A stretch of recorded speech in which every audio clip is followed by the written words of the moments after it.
ಸ್ವಾಮಿ ಗುರು ನಮ್ಮ ಬದುಕಿಗೆ ಎಷ್ಟು ಅವಕಾಶ, ಎಷ್ಟು ಅವಧಿ, ಯಾವ ಅನುಗ್ರಹ ಅಷ್ಟು ಮಾಡಬೇಕು, ರಪ್ಪ ಅಂತ ಇಲ್ಲ ಆಗಬೇಕು. ಅವನು ನಿಜವಾದ ಗುರು. ಸಾಯೋವರೆಗೆ ಬೆನ್ನಿತ್ಕೊಂಡು ಅವನೇ ಕಾಯ್ತಾನೆ ಅಂತ ನಾವು ಭಾವಿಸಿದರೆ ನಮ್ಮಷ್ಟು ಮೂರ್ಖರಿಲ್ಲ, ಅವನಷ್ಟು ಸಣ್ಣ ಗುರುವಿಲ್ಲ. ಗುರು ಯಾವತ್ತೂ ಕೂಡ ಹಾಗೆ ತನ್ನ ಕೆಲಸ ಅದು ಎಷ್ಟು ಶಾರ್ಟೆಸ್ಟ್ ಪೀರಿಯಡ್, ನಾವು ಜೀವಮಾನ ಪರ್ಯಂತ ನಮಗೆ ಗುರು ಏನೋ ಮಾಡ್ತಾನೆ ಅಂತ ಅವನು ಬೆನ್ನ ಹತ್ತಿ ಹತ್ತಿ ಹತ್ತಿ ನಮ್ಮ ಕೈಕಾಲು ಸವಿತವೆ, ನಮ್ಮ ಬುದ್ಧಿ ಪೂರ್ತಿ ಮೂರ್ಖತನಕ್ಕೆ ಹೋಗಿರುತ್ತೆ, ನಾವು ದಾಸ್ಯಕ್ಕೆ ಬಿದ್ದಿರ್ತೀವಿ. ನಮ್ಮ ಗುರುಗಳು ಹಾಗೇ ಇರ್ತಾರೆ, ಅವರೇನೂ ಮಾಡಿರೋದಿಲ್ಲ, ಅವರೇನೋ ಮಾಡ್ತಾರೆ ಮಾಡ್ತಾರೆ ಮಾಡ್ತಾರೆ ಅಂತ ನಮ್ಮ ಹೆಣ ಬೀಳುತ್ತೆ, ಏನೂ ಆಗಿರೋದಿಲ್ಲ. ದೊಡ್ಡ ಗುರು ಹಾಗಲ್ಲ, ಮಿಂಚಿನ ಹಾಗೆ ಬರ್ತಾನೆ. ಮಿಂಚು ಒಂದು ಕ್ಷಣ ಬಂದಾಗ ಎಷ್ಟು ಜಗತ್ತನ್ನು ಬೆಳಗ್ತದಲ್ಲ ಅಷ್ಟು ಪರಿಣಾಮವನ್ನು ಆ ಜೀವದ ಒಳಗೆ ಪ್ರವೇಶ ಮಾಡಿ ಹೋಗ್ತಾನೆ, ಮತ್ತೆ ತಿರುಗಿ ಬರೋದಿಲ್ಲ. ಅವನಿಗೆ ಋಣ. ಅರಮನೆಗೆ ವಿಶ್ವಾಮಿತ್ರರು ಬಂದ ಕೂಡಲೇ ದಶರಥ ನಮಸ್ಕರಿಸ್ತಾನೆ. ಆದರಾತಿಥ್ಯಾರ್ಘ್ಯ ಪಾದ್ಯ. ಏನು ನಮಸ್ಕರಿಸಿದ ನಂತರ ಯಾವ ಗೌರವ, ಯಾವ ಮಾತು, ಹೇಗೆ ಆಡಬೇಕು ಎಲ್ಲ ದಶರಥನಿಗೆ ತುಂಬ ಶಾಸ್ತ್ರಬದ್ಧ. ಅವನಿಗೆ ಚೆನ್ನಾಗಿ ಗೊತ್ತು. ಅವನು ಹೇಳಿಯೇ ಬಿಟ್ಟ, ನನ್ನಿಂದ ಏನಾಗಬೇಕು ಹೇಳಿ, ನೀವು ಹೇಳಿದ್ದು ನಾನು ಇಲ್ಲ ಅನ್ನೋದಿಲ್ಲ ಅಂತ ಮಾತು ಕೊಟ್ಟಾಯ್ತು. ಪ್ರಥಮದಲ್ಲಿಯೇ ನೀವು ಯಾವುದೇ ಕೆಲಸ ನನ್ನಿಂದ ಅಪೇಕ್ಷಿಸಿ ಬಂದಿರ್ಬೋದು, ನಾನು ಅದಕ್ಕೆ ಸಿದ್ಧ ಅಂತ ಪ್ರಥಮದಲ್ಲೇ ಮಾತು ಕೊಟ್ಟ. ಎರಡನೆಯ ವಿಷಯ ವಿಶ್ವಾಮಿತ್ರರು ಹೇಳುವಾಗ ಶುರುವಾಯಿತು ಅವನ ಚಾಂಚಲ್ಯ. ವಿಶ್ವಾಮಿತ್ರರು ಹೇಳಿದರು, ನಾನು ನನ್ನ ಯಜ್ಞ ಕಾರ್ಯಗಳಿಗೆ ತೊಂದರೆ ಮಾಡುವ ರಾಕ್ಷಸರ ಉಪಟಳ ತಡೆಯಲಾರದೆ ಬಂದಿದ್ದೇನೆ. ಹಾಗಾಗಿ ನನಗೀಗ ನೀನು ನನ್ನ ಜೊತೆಗೆ ರಾಮಲಕ್ಷ್ಮಣರನ್ನು ಆ ಕೆಲಸಕ್ಕಾಗಿ ಕಳುಹಿಸಿ ಕೊಡಬೇಕು. ಬಂತು ಇಮಿಡಿಯೇಟ್ ದಶರಥನಿಗೆ ಎದೆಯಲ್ಲಿ ಒಂದೇ ಸಮನೆ ವೇದನೆ. ಇನ್ನು ಆಗ ಅವನು ಹೇಳ್ತಾನೆ, ಇನ್ನು ಷೋಡಶವನ ಅಂತ, ಅಂದರೆ ಇನ್ನೂ ಅವ್ರಿಗೆ 16 ಆಗಿಲ್ಲ, ಪುಟ್ಟ ಬಾಲಕರು, ಆ ಬಾಲಕರನ್ನು ಕಳಿಸಿ ಅಂತ ಹೇಳಬೇಡಿ, ನಾನು ಜೀವ ಇಟ್ಟಿದ್ದೇನೆ. ಆಗ ಬಹಳ ಸ್ಪಷ್ಟಪಡಿಸ್ತಾನೆ ಅವನು, ನನಗೆ ಅತ್ಯಂತ ಪ್ರಿಯ ರಾಮ ಅಂತ. ನನಗೆ ರಾಮ ಅಂದರೆ ಅತ್ಯಂತ ಪ್ರಿಯ, ನಾನು ಅವನನ್ನು ಕಳಿಸೋ ಸ್ಥಿತಿಯಲ್ಲಿಲ್ಲ. ದಯವಿಟ್ಟು ನನಗೆ ರಾಮನನ್ನು ಕೇಳಬೇಡಿ, ನೀವು ಏನು ಮಾಡಿದರೂ ನಾನು ಕಳಿಸೋಕ್ಕೆ ಸಾಧ್ಯ ಇಲ್ಲ. ಮತ್ತು ನೀವು ಬೇಕಿದ್ದರೆ ರಾಮನ ಬದಲಿಗೆ ನನ್ನ ಹತ್ರ ಒಂದು ಅಕ್ಷೋಹಿಣಿ ಸೇನೆ ಇದೆ, ನಾನೇ ಬರ್ತೇನೆ. ನಾನು ಬಂದು ನಿಮ್ಮ ಏನು ತೊಂದರೆ ಇದೆ ಅದನ್ನು ನಿವಾರಿಸ್ತೇನೆ ಹೊರತು ನೀವು ದಯವಿಟ್ಟು ರಾಮಲಕ್ಷ್ಮಣನ ಕಳಿಸು, ಇದೊಂದು ಬಿಟ್ಟು ಇನ್ನೇನಾದರೂ ಕೇಳಿ ಅಂತ ಮತ್ತೆ ಮಾತು ಬದಲಾಯಿಸ್ತಾನೆ. ಅವನ ಒದ್ದಾಟ, ಅವನು ಹೇಳುವಂತಹ ವಿಲವಿಲ ಮಾತು, ಅವನ ಪ್ರತಿಕ್ರಿಯೆ, ಅವನಿಗೆ ಸಾಧ್ಯವೇ ಇಲ್ಲ ಅನ್ನುವ ಅವನ ಗೊಣಗಾಟ ಎಲ್ಲ ಕೇಳಿ ವಿಶ್ವಾಮಿತ್ರರು ಹೇಳ್ತಾರೆ, ಓಹೋ, ಇಕ್ಷ್ವಾಕು ವಂಶದಲ್ಲಿ ಒಬ್ಬ ಮಿಥ್ಯಾವಾದಿ ಇದ್ದಾನೆ ಅಂತ ಜನಕ್ಕೆ ಗೊತ್ತಾಗಲಿ. ಹೇಳಿದ್ದೇನು, ನಿನಗೇನು ಬೇಕೋ ಅದನ್ನು ಮಾಡ್ತೇನೆ, ಆ ಮಾತನ್ನು ಸುಳ್ಳು ಮಾಡಿದ್ದೀನಿ ನೀನು, ಹಾಗಾಗಿ ಒಬ್ಬ ಮಿಥ್ಯಾವಾದಿ ಇದ್ದಾನೆ ಅಂತ ಗೊತ್ತಾಗಲಿ, ನಾನು ನನ್ನ ಕೆಲಸ ಕೈಗೂಡಲಿಲ್ಲ ಎಂದು ಭಾವಿಸಿ ಮರಳಿ ಹೋಗುತ್ತೇನೆ ಅಂತ ತೀರ್ಮಾನ ಮಾಡ್ತಾರೆ. ವಿಶ್ವಾಮಿತ್ರರು ಹೊರಡ್ತಾರೆ. ಬೆಳ್ತಂಗಡಿ ಮಾತ್ರ ಅಲ್ಲ, ಎಲ್ಲ ಕಡೆಗಳಲ್ಲೂ ತುಂಬ ಕೆಲಸ ಮಾಡಿದ ಇವರೆಲ್ಲ ಸೇರಿ ದೀಪ ಪ್ರಜ್ವಲನ ಮಾಡಲಿಕ್ಕಿದ್ದಾರೆ. ದೀಪಂ ಜ್ಯೋತಿ ಪರಂ ಜ್ಯೋತಿ ದೀಪ ಮಧ್ಯೆ ಜನಾರ್ದನ ದೀಪೋ ಹರತು ಮೇ ಪಾಪಂ ಸಂಧ್ಯಾದೀಪಂ ಉಪಾಸ್ಮಹೆ. ಸಂಧ್ಯಾಕಾಲದ ಈ ಗೋಧೂಳಿ ಮುಹೂರ್ತದಲ್ಲಿ ಶ್ರೀಮದ್ ರಾಮಾಯಣ ಪ್ರವಚನದ 2ನೇ ದಿನದ ಪ್ರಾರಂಭೋತ್ಸವ ಆಗ್ತಾ ಇದೆ. ವೇದಮೂರ್ತಿ ಶ್ರೀ ಗೋಪಾಲಕೃಷ್ಣ ತಂತ್ರಿಗಳು ದೀಪ ಪ್ರಜ್ವಲನ ಮಾಡಿದ್ದಾರೆ.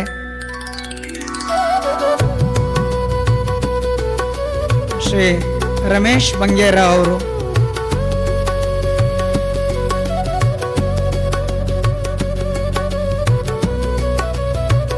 ಶ್ರೀ ತುಕಾರಾಮ ಬಂಗೇರ ಅವರು,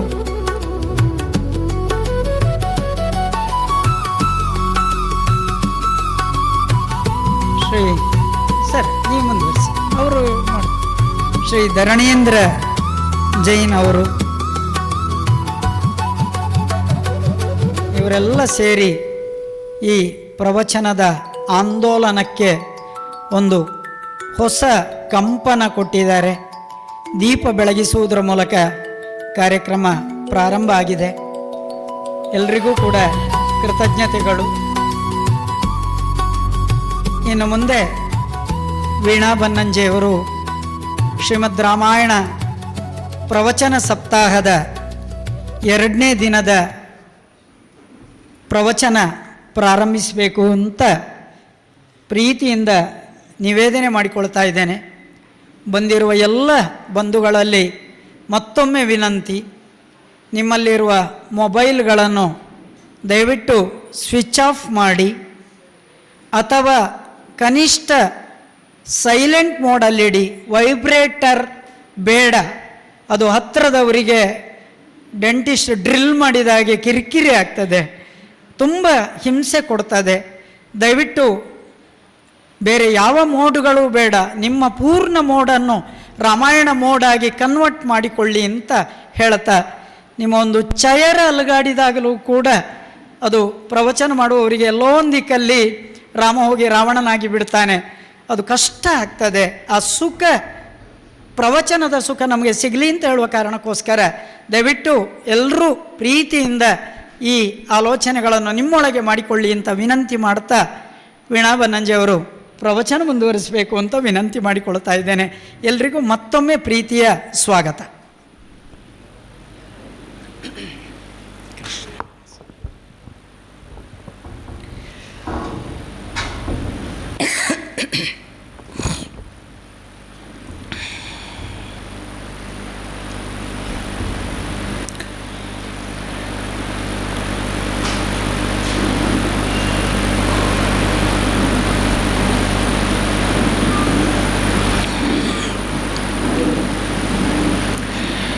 ನಾರಾಯಣ ನಿನ್ನ ನಾಮದ ಸ್ಮರಣೆಯ ಸಾರಾಮೃತ ಎನ್ನ ಬಾಯಿಗೆ ಬರಲಿ.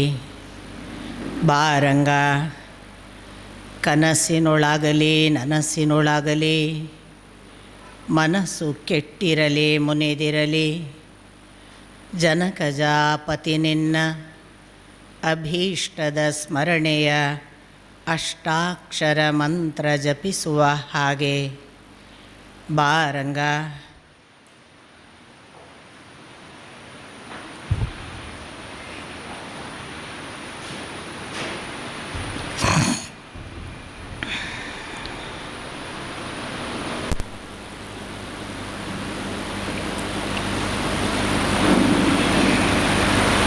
ಶ್ರೀರಾಮ ರಾಮ ರಾಮೇತಿ ರಮೇ ರಾಮೇ ಮನೋರಮೆ, ಸಹಸ್ರನಾಮ ತತ್ತುಲ್ಯಂ ರಾಮನಾಮ ವರಾನನೆ. ಕೂಜಂತಂ ರಾಮ ರಾಮೇತಿ ಮಧುರಂ ಮಧುರಾಕ್ಷರಂ, ಆರುಹ್ಯ ಕವಿತಾ ಶಾಖಾಂ ವಂದೇ ವಾಲ್ಮೀಕಿ ಕೋಕಿಲಂ.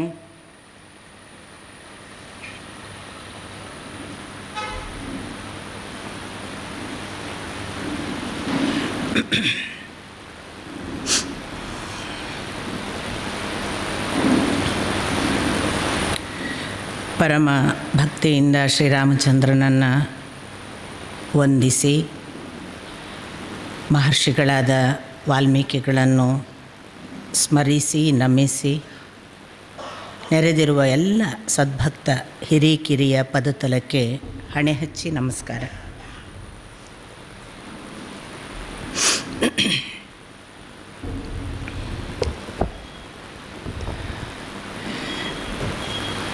ನಿನ್ನೆ ದಿನ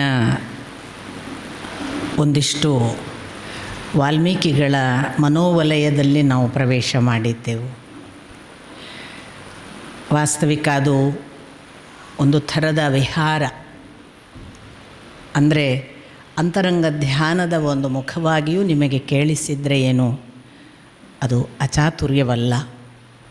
ಯಾಕೆಂದರೆ ವಾಲ್ಮೀಕಿಗಳಿಗೆ ಒಂದು ತಪೋಭಾಗವಾಗಿ ರಾಮದರ್ಶನವು ಮೊದಲು ಸಂಭವಿಸಿ, ಆ ರಾಮದರ್ಶನದ ಸಂಭವನಕ್ಕೆ ಕಾರಣರಾದದ್ದು ಬ್ರಹ್ಮ ನಾರದರು ಅನ್ನುವ ವಿಚಾರವನ್ನು ಗಮನದಲ್ಲಿಟ್ಟುಕೊಂಡರೆ ಆಗ ಅದು ಸಾಮಾನ್ಯ ನಾವು ನೀವು ಬರೆಯುವ ಕಾವ್ಯ ಅಲ್ಲ ಅನ್ನುವುದನ್ನು ನಾನು ಹೇಳುವುದಕ್ಕೆ ಪ್ರಯತ್ನ ಪಟ್ಟಿದ್ದೆ. ಎಷ್ಟೋ ಸಾರಿ ಹೀಗೊಂದು ನಮ್ಮೊಳಗೆ ನಾವು ಮುಳುಗಿಬಿಟ್ಟರೆ ಅದಕ್ಕೆ ಹುತ್ತ ಕಟ್ಟದೆ ಮತ್ತೆ ಕೆತ್ತೀತೇನೋ ಆ ಅಂಥ ರಾಮಮೂರ್ತಿ ಅಂತ ಅಡಿಗರು ಕೇಳಿದರು ಕೂಡ. ಸೊ ಈ ಹುತ್ತ ಕಟ್ಟುವ ಕೆಲಸವನ್ನು ವಾಲ್ಮೀಕಿಗಳು ಬಹಳ ಸುದೀರ್ಘ ಕಾಲ ಮಾಡಿದ್ದರ ಪರಿಣಾಮವಾಗಿ ಅವರಿಗೆ ಹಾಗೊಬ್ಬ ರಾಮ ಕಾಣಿಸುವುದಕ್ಕೆ ಸಾಧ್ಯವಾಯಿತು. ಒಂದು ವೇಳೆ ವಾಲ್ಮೀಕಿಗಳಿಗೇ ಅವನು ಅಪರಿಪೂರ್ಣನೋ ಅಲ್ಪನೋ, ಈಗ ನಮ್ಮಲ್ಲಿ ಕಾಣ್ತಾ ಇರುವ ದುಷ್ಟರಿಗೆ ಕಾಣುವ ರಾಮನ ಹಾಗೂ ಕಂಡಿದ್ದರೆ ಅವನು ಮುಂದಿನ ಜನಾಂಗಕ್ಕೆ ಏನನ್ನು ಉಳಿಸಿ ಹೋಗ್ತಿದ್ದ, ಏನನ್ನು ಕೊಡ್ತಿದ್ದ. ಆದರೆ ಕಾಣುವ ಕಾಣಿಕೆ ಕಣ್ಣು ಚೆನ್ನಾಗಿದ್ದರಿಂದ ಅದು ಎಷ್ಟು ಜನರಲ್ಲಿ ಇವತ್ತು ರಾಮ ಮೂಡಿಬಿಟ್ಟಿದ್ದಾನೆ, ಅಲಂಕರಿಸಿ ಕೂತಿದ್ದಾನೆ, ನಮ್ಮನ್ನು ಇವತ್ತಿಗೂ ಕೂಡ ನಡೆಸ್ತಾನೆ. ಆ ದೃಷ್ಟಿಯಲ್ಲಿ ವಾಲ್ಮೀಕಿಗಳ ಜಗತ್ತು ಅದು ಒಂದು ವಿಶೇಷ ಜಗತ್ತು. ನಾನು ನೀವು ಭಾವಿಸುವ ಸಾಮಾನ್ಯ ಕವಿಗಳ ಲೋಕವಲ್ಲ. ಕವಿ ಅನ್ನೋದಕ್ಕೆ ಸಂಸ್ಕೃತದಲ್ಲಿ ವಿದ್ವಾಂಸ, ಪಂಡಿತ, ದಾರ್ಶನಿಕ ಅರ್ಥಗಳಿರಬಹುದು. ಈಗಿನ ಪರಿಭಾಷೆಯ ಕವಿಯಲ್ಲ ಅಂತ ನಾನು ಹೇಳ್ತಾ ಇರೋದು. ಈಗಿನ ಪರಿಭಾಷೆಯ ಕವಿಯ ಆಚೆಗೆ ಒಂದು ತತ್ವದರ್ಶನದ ಆ ಭಗವಂತನನ್ನು ಮೀಟುವ ಸ್ಥಿತಿಯಲ್ಲಿದ್ದ ಮನೋಭೂಮಿಕೆಯಲ್ಲಿ ಅದು ಕಂಡಿತು ಮತ್ತು ಅದು ಹಾಗೆ ಸ್ಫುಟವಾಗಿ ಪ್ರಕಟವಾದದ್ದು ಪ್ರಥಮದಲ್ಲಿ ಕ್ರೌಂಚ ಮಿಥುನಗಳ ಒಂದು ದುರಂತವನ್ನು ನೋಡಿ. ಇದನ್ನು ನಾನು ನಿನ್ನೆ ದಿನ ನಿಮಗೆ ಹೇಳಿದೆ. ಅದೊಂದು ಶಾಪವಾಯಿತು ಅಂತ ಪಶ್ಚಾತ್ತಾಪವೂ ಪಟ್ಟರು. ಏಕಕಾಲಕ್ಕೆ ಕೋಪವೂ ಬಂದದ್ದು ಹೌದು. ಕೋಪ ಬಂದದ್ದು ಯಾಕೆ ಅಂದರೆ ತನ್ನೊಳಗಿನದೇ ಇನ್ನೊಂದು ಸಾಯ್ತಿದೆ ಅನ್ನುವುದನ್ನು ನೋಡಲಿಕ್ಕಾಗದ ಭಗವಂತನ ಜೊತೆಗಿನ ಅಭಿನ್ನ ಭಾವ. ತಾನೇ ಸತ್ತಂತೆ, ತನ್ನೊಳಗಿನದೇ ಸತ್ತಂತೆ. ಆ ದೃಷ್ಟಿಯಲ್ಲಿ ಅಂಥದ್ದೊಂದು ತೀವ್ರತೆಯ ಸ್ಪಂದನವನ್ನು ಅಲ್ಲಿ ನಾವು ವಾಲ್ಮೀಕಿಗಳ ಸಂದರ್ಭದಲ್ಲಿ ನೋಡಿತ್ತು. ಹಾಗಾಗಿ ಅವರು ಕ್ರೌಂಚ ಮಿಥುನದ ಒಂದು ಸಾವಿಗೆ ಆ ಪರಿ ಬಹಳ ಕಠೋರ ಮಾನುಷಾದ ಪ್ರತಿಷ್ಠಾಂ ಶಾಶ್ವತೀ ಸಮ ಅಥವಾ ಹೇಳುವಾಗ ತ್ವಮಗಮ ಶಾಶ್ವತೀ ಸಮಾಹ ಅಂತ ಜೋರಾಗಿ ಶಪಿಸುವಾಗ ಎಂದೂ ಕೂಡ ನೀನು ಶಾಶ್ವತವಾಗಿ ನೆಲೆ ನಿಲ್ಲದ ಹಾಗಾಗಲಿ ಏ ಬೇಡನೆ ಅನ್ನುವ ಒಂದು ಅರ್ಥ ಸಾಧ್ಯತೆ. ಇನ್ನೊಂದು ಯಾಕೆಂದರೆ ಕಾಮಮೋಹಿತವಾದ ಕ್ರೌಂಚ ಮಿಥುನಾದ ಏಕಂ ಅವಧೀಹಿ ಅಂಥ ಒಂದು ಜೋಡಿ ಹಕ್ಕಿಯ ಒಂದನ್ನು ಕೊಂದಿದ್ದೀಯ. ಅದು ಎಂಥದು? ಅದು ಕಾಮಮೋಹಿತಂ. ಇದಕ್ಕೆ ಬೇರೆ ಬೇರೆ ಕವಿತ್ವದ ಒಳಗೂ ಕೂಡ ಅಥವಾ ಒಬ್ಬ ದಾರ್ಶನಿಕ, ಒಬ್ಬ ಋಷಿ ಮಾತಾಡುವಾಗ ಒಂದೇ ಅರ್ಥ ಇರೋದಿಲ್ಲ. ಅವನು ಹಾಗೆ ಹೇಳುವಾಗ ಅದು ಒಂದೇ ಅರ್ಥವಲ್ಲ. ಅದು ಮಾ ಅನ್ನೋದು ಅಲ್ಲಿ ಲಕ್ಷ್ಮಿಯನ್ನು ಹೇಳ್ತಿದೆ. ಅಂಥ ಲಕ್ಷ್ಮಿಯ ಜೊತೆಗಿರುವಂತಹ ಈ ರಾಮ ಅಥವಾ ಭಗವಂತ, ಅವನು ನಿಷಾದ. ಅವನು ಈಗ ಹೊಡೆದದ್ದು ಮಂಡೋದರಿ ಮತ್ತು ರಾವಣ ಅನ್ನುವ ಕ್ರೌಂಚ ಮಿಥುನದಲ್ಲಿರುವಂತಹ ಜೋಡಿಯ ಒಂದನ್ನು, ಅಂದರೆ ರಾವಣನನ್ನು ಕೊಂದದ್ದು. ಅಂಥ ದುಷ್ಟ ಕಾಮಮೋಹಿತನಾದ ರಾವಣನನ್ನು ಕೊಂದಂತಹ ಓ ಭಗವಂತನೇ, ಲಕ್ಷ್ಮಿಯ ಪತಿಯಾದ ಭಗವಂತನೇ, ನಿನ್ನ ಹೆಸರು ಶಾಶ್ವತವಾಗಿ ನೆಲೆಗೊಳ್ಳಲಿ ಅನ್ನುವ ಒಂದು ಅರ್ಥವನ್ನು ಕೂಡ ಅದಕ್ಕೆ ಬರೀತಾರೆ. ಸುಮಾ ಅನ್ನುವಾಗ ಅಲ್ಲಿ ಅಲ್ಲ ಬೇಡ ಅನ್ನುವ ಅರ್ಥ ಅಲ್ಲ, ಅಲ್ಲಿ ಅಮ್ಮ ಅನ್ನುವ ಹೇ ತಾಯಿ, ಹೇ ಲಕ್ಷ್ಮಿ, ನಿನ್ನ ಪತಿ ನಿಷಾದ ಅಂದಾಗ ಅವನು ಯಾಕೆಂದರೆ ದುಷ್ಟರ ವಧೆ ಮಾಡುವ ಬೇಟೆಗಾರ. ಆ ಅರ್ಥದಲ್ಲಿ ಅದು ಭಗವಂತ. ಅವನು ಕೊಂದಿರೋದು ರಾವಣನನ್ನು. ಆ ರಾವಣನನ್ನು ಕೊಂದದ್ದರಿಂದ ಶಾಶ್ವತವಾಗಿ ನಿನ್ನ ಸುಖ ಅಥವಾ ಕೀರ್ತಿ ನೆಲೆ ನಿಲ್ಲಲಿ ಅಂತ ಒಂದು ಅರ್ಥವನ್ನು ಹೇಳುತ್ತಾರೆ. ಇದು ವ್ಯಾಖ್ಯಾನಕಾರರ ಅರ್ಥ ವಿವರಣೆಗಳು ಮತ್ತು ಅದರ ವಿವರಣೆಗಳನ್ನು ಬೆಳೆಸಿ ಬೇರೆ ಬೇರೆ ಅರ್ಥ ಸಾಧ್ಯತೆಗಳನ್ನು ಹುಡುಕುವ ವ್ಯಾಖ್ಯಾನಕಾರರಿದ್ದಾರೆ. ಬಟ್ ಅಲ್ಲಿ ಹಾಗೊಂದು ವೇಳೆ ಅವನು ರಾಮನನ್ನು ಉದ್ದೇಶಿಸಿಯೋ ಭಗವಂತನನ್ನು ಉದ್ದೇಶಿಸಿಯೋ ಹೇಳಿದರೆ ಅವನು ಪಶ್ಚಾತ್ತಾಪ ಯಾಕೆ ಪಡಬೇಕಿತ್ತು ಅಂತ ನೆಕ್ಸ್ಟ್ ಕ್ವೆಶ್ಚನ್ ಬರುತ್ತೆ ಅಲ್ವಾ. ಶಾಶ್ವತವಾಗಿ ನಿನ್ನ ಹೆಸರು ಉಳಿಯಲಿ ಅಂತ ಅವರು ಹಾರೈಸಿದ್ದು ಪಶ್ಚಾತ್ತಾಪಕ್ಕೆ ಯಾಕೆ ಕಾರಣ ಆಗಬೇಕಿತ್ತು? ಅದೇನು ಶಾಪ ಅಲ್ಲ. ಅದರೊಳಗೆ ಇನ್ನೊಂದು ಟೋನಿತ್ತು. ಏನು ಅಂದರೆ, ಹೀಗೆ ಕೊಂದ ಭಗವಂತನನ್ನೇ ಒಂದು ದೃಷ್ಟಿಯಿಂದ ನೀನು ಕೂಡ ನಿನ್ನ ಹೆಂಡತಿಯನ್ನು ಅಗಲುವ ಹಾಗೆ ಆಗಲಿ, ನೀನು ಶಾಶ್ವತವಾಗಿ ಒಟ್ಟಿಗೆ ಇಲ್ಲದ ಹಾಗಾಗಲಿ ಅನ್ನುವ ಟೋನು ಬಂದುಬಿಡ್ತು ಅಂತ ಹಾಗೊಂದು ಅರ್ಥ ಹೇಳ್ತಾರೆ. ಸೊ ಅದಕ್ಕೇ ರಾಮನಿಗೆ ಅಗಲುವಿಕೆ ಬಂತು. ಆ ರಾಮನ ಅಗಲುವಿಕೆ ಸೀತೆಯ ಜೊತೆಗೆ ವಿಯೋಗ ಆಗಲಿಕ್ಕೆ ಕಾರಣ ಹೀಗೊಂದು ವಾಲ್ಮೀಕಿಗಳ ಬಾಯಲ್ಲಿ ಬಂದ ಶಾಪ. ಹೀಗೆಲ್ಲ ಇದೆಲ್ಲ ಹೇಗೆ ಅಂದರೆ, ವ್ಯಾಖ್ಯಾನಕಾರರು ಯಾವಾಗಲೂ ಕೂಡ ಬೇರೆ ಬೇರೆ ಅರ್ಥ ಸಾಧ್ಯತೆಗಳು ಒಬ್ಬ ದರ್ಶನ ಶಾಸ್ತ್ರವನ್ನು ದಾರ್ಶನಿಕನ ಮಾತುಗಳಲ್ಲಿ ಹುಡುಕ್ಲಿಕ್ಕೆ ಸಾಧ್ಯ ಇದೆ ಅಂತ ಶೋಧಿಸುವ ಭಾಗ. ಅದೆಲ್ಲದರ ಆಚೆಗೆ ನನಗೆ ಬಹಳ ಇಷ್ಟವಾದದ್ದು ಒಂದು ಕೋಮಲ ಹೃದಯಾವಸ್ಥೆಯ ಭಾವಕ್ಕೆ ಜೀವ ಹೇಗೆ ಭಗವತ್ ತತ್ವದ ಜೊತೆಗೆ ಸಂಯೋಗ ಆಗಿ ಮಿಡೀತದೆ, ಆಗ ಅದು ಜೀವ ಯಾವುದೇ ಸತ್ತರೂ ಹೇಗೆ ವಿಲವಿಲ ಒದ್ದಾಡುತ್ತೆ. ಅದು ಕ್ರೌಂಚ ಇರಬಹುದು, ಅದೊಂದು ನಾಯಿ ಇರಬಹುದು, ಅದೊಂದು ಪ್ರಾಣಿ ಇರಬಹುದು. ನಮ್ಮ ಕಣ್ಣ ಮುಂದೆ ಇನ್ನೊಂದು ಜೀವ ನರಳಾಡುವುದನ್ನು ನೋಡಲಿಕ್ಕಾಗದ ಒಂದು ವಿಶೇಷ ದುಃಖವನ್ನು ಆ ಜೀವ ಅನುಭವಿಸ್ತದೆ ಅನ್ನುವುದೇ ನನಗೆ ವಾಲ್ಮೀಕಿಗಳ ವಿಷಯದಲ್ಲಿ ತುಂಬ ಇಷ್ಟವಾದ ವಿಷಯ. ಆ ಥರ ಅವರು ಪರಿತಪ್ಪಿಸಿ ಆ ಬಳಿಕ ಪಶ್ಚಾತ್ತಾಪ ಪಟ್ಟದ್ದಕ್ಕೆ ಬ್ರಹ್ಮನಾರದರಿಂದ ಮುಂದೆ ಪುನಃ ಅದಕ್ಕೆ ಸಾಂತ್ವನವನ್ನು ಪಡೆದು ಅದು ನಿನ್ನ ಬಾಯಿಯಿಂದ ಸರಿಯಾಗಿಯೇ ಬಂದಿದೆ, ಇದೇ ಧಾಟಿಯಲ್ಲಿ ಇದೇ ಛಂದಸ್ಸನ್ನಿಟ್ಟುಕೊಂಡು ನೀನು ಮುಂದಿನ ವಾಕ್ಯಗಳನ್ನು ರಚಿಸ್ತಾ ಹೋಗು. ಬ್ರಹ್ಮ ಹೇಳುವ ಮಾತು ಏನು ಅಂದರೆ, ಇನ್ನು ಮುಂದಿನ ಎಲ್ಲ ವಾಕ್ಯಗಳಲ್ಲಿ ನಿನಗೆ ತಿಳಿಯದ ರಹಸ್ಯಗಳು ಉಳಿಯೋದಿಲ್ಲ. ರಾಮಲಕ್ಷ್ಮಣರ ಸಂಬಂಧವಿರಬಹುದು, ರಾಮ ಸೀತೆಯರ ಸಂಬಂಧ ಇರಬಹುದು, ಇಡೀ ರಾಮನಿಗೆ ಸಂಬಂಧಪಟ್ಟ ಎಲ್ಲ ಘಟನೆಗಳಿರಬಹುದು, ಅವರ ಅಷ್ಟು ಮಾಹಿತಿಯ ರಹಸ್ಯಗಳು ನಿನಗೆ ಪ್ರಕಟವಾಗುತ್ತವೆ. ನೀನು ಹೇಳಿದ ವಾಕ್ಯದಲ್ಲಿ ಒಂದೇ ಒಂದು ಅಸತ್ಯ ಇರುವುದಿಲ್ಲ. ಇದು ಕೂಡ ಬ್ರಹ್ಮ ಹೇಳುವ ಮಾತು. ಹಾಗಾಗಿ ನಾವೆಲ್ಲ ಯೋಚಿಸಿ ಮಾತಾಡಬೇಕು. ರಾಮಾಯಣವನ್ನು ಕಾಮೆಂಟ್ ಮಾಡುವಾಗ ನೀನು ಹೇಳುವ ಯಾವ ಮಾತುಗಳು ಕೂಡ ಅಸತ್ಯ ಇರುವುದಿಲ್ಲ. ಹಾಗಾಗಿ ಅಲ್ಲಿ ಏನುಂಟು ಅದೆಲ್ಲವೂ ಸತ್ಯವಾಕ್, ಬ್ರಹ್ಮಾದೇಶ, ಬ್ರಹ್ಮ ಹೇಳಿದ ವಾಕ್ಕದು. ಹಾಗಾಗಿ ಅದಕ್ಕನುಗುಣವಾಗಿ ವಾಲ್ಮೀಕಿಗಳಲ್ಲಿ ಅದು ಪ್ರತಿಫಲನಗೊಂಡ ಹಾಗೂ ಅಲ್ಲಿಂದ ಪುನರ್ ಪ್ರಕ್ರಿಯೆಯಾಗಿ ಹುಟ್ಟಿತು ಎನ್ನುವ ಹಾಗೆ ಬಂದಂತಹ ರಾಮಾಯಣ ಪ್ರಾರಂಭ ಆದದ್ದು ನಾನು ನಿನ್ನೆ ದಿನ ಹೇಳಿದೆ. ಕೋನ್ವಸ್ಮಿನ್ ಅಂತ ಕೇಳುವಲ್ಲಿಂದ ನಾರದರಿಗೂ ಕುಳ್ಳಿರಿಸಿ ಕೇಳಿದ ಪ್ರಶ್ನೆ, ಇಲ್ಲಿ ಯಾರಿದ್ದಾರೆ ಎಲ್ಲ ಗುಣಗಳನ್ನು ಉಳ್ಳ ಒಬ್ಬ ವ್ಯಕ್ತಿ, ಸಾಂಪ್ರತಂ ಲೋಕೆ ಕೋನ್ವಸ್ಮಿನ್, ಈ ಲೋಕದಲ್ಲಿ ಸಕಲ ಸದ್ಗುಣಗಳನ್ನು ಒಳಗೊಂಡ ಸಮರ್ಥ, ದಕ್ಷ, ಧರ್ಮಿಷ್ಠ, ಸತ್ಯದರ್ಶನ, ಮಿತಭಾಷಿ ಅಥವಾ ಧರ್ಮವಾನ್, ವೀರ್ಯವಾನ್, ಅವನು ಗುಣವಾನ್, ಇನ್ನೇನಲ್ಲ. ಅವನು ಯಾವ ವಿಶೇಷಣಗಳನ್ನು ಒಳಿತಿಗೆ ಹಾಕಬಹುದು ಅಂತ ಎಲ್ಲ ವಿಶೇಷಣಗಳನ್ನುಳ್ಳ ಒಬ್ಬ ಯಾರಿದ್ದಾನೆ ನನಗೆ ಹೇಳಿ ಅಂದಾಗ ಪ್ರಾರಂಭವಾದದ್ದು ನಾರದರ ಮುಖಾಂತರ. ಆ ಕಥೆಯೇ ಕಾವ್ಯ ಮುಖೇನ ಶ್ರುತ ಪರಂಪರೆಯಲ್ಲಿ ವಾಲ್ಮೀಕಿಗಳ ಭಾವಲೋಕದಲ್ಲೆಲ್ಲವೂ ನಿರ್ಮಾಣ ಆಗಿ ಅದನ್ನು ಲವಕುಶರಿಗೆ ಹೇಳಿ, ಲವಕುಶರು ಮುಂದೆ ಅದನ್ನು ಸಾರ್ವಜನಿಕವಾಗಿ ಹೇಳಿದಂತಹ ಕೆಲಸ ಮಾಡಿದರು ಅನ್ನೋದು ನಿಮಗೆ ಗೊತ್ತಿರುವ ವಿಷಯ. ನಿನ್ನೆ ದಿನ ನಾನು ಅದನ್ನು ಉಲ್ಲೇಖ ಮಾಡಿದ್ದೇನೆ. ವಾಸ್ತವಿಕ ಎಲ್ಲಿ ನಾರದರು ಪ್ರಶ್ನೆ ಕೇಳ್ತಾರಲ್ಲ ಅಲ್ಲಿಂದ ರಾಮಾಯಣದ ಬಾಲಕಾಂಡ ಆರಂಭ. ಈ ಬಾಲಕಾಂಡದಿಂದ ನಾನು ನಿನ್ನೆಯ ಪ್ರವೇಶಕ್ಕೆ ತಗೊಂಡಿದ್ದೀನಿ. ಸುಮಾರು ಬಾಲಕಾಂಡ ಮುಕ್ತಾಯ ಮಾಡಬೇಕು ನಿನ್ನೆ ಅಂದ್ಕೊಂಡಿದ್ದೆ. ನನಗೆ 1 ಗಂಟೆ ಕೊಟ್ಟದ್ರಿಂದ ನಾನು ಅದನ್ನು ಮುಕ್ತಾಯ ಮಾಡಲಿಲ್ಲ. ಮತ್ತು ಶ್ರೀಶಾ ಅವರು ಕಾಲಪುರುಷರಾಗಿ ಬರ್ತಾ ಇರಬೇಕು. ಯಾಕೆ ಅಂದರೆ ರಾಮನಿಗೆ ಅವತಾರ ಸಮಾಪ್ತಿ ಮಾಡು ಅಂತ ಹೇಳೋಕ್ಕೆ ಕಾಲಪುರುಷರು ಬರ್ತಾರೆ, ಕೃಷ್ಣನಿಗೆ ಅವತಾರ ಸಮಾಪ್ತಿ ಮಾಡು ಅಂತ ಹೇಳೋದಕ್ಕೆ ಕಾಲಪುರುಷರು ಬರ್ತಾರೆ. ನಾವು ಯಾವ ಗಿಡದ ಸೊಪ್ಪು ಅಂಥ ಅವರಿಗೆ ಬಂದಿದ್ದಾರೆ ಅಂದಮೇಲೆ ನಮಗೆ ಹೇಳದಿದ್ದರೆ ನಮ್ಮ ಕಥೆ ಏನು, ನಾವು ಯಾವ ದುರಂತಕ್ಕೆ ಹೋಗಲಿಕ್ಕೆ. ಹಾಗಾಗಿ ಬರಬೇಕು.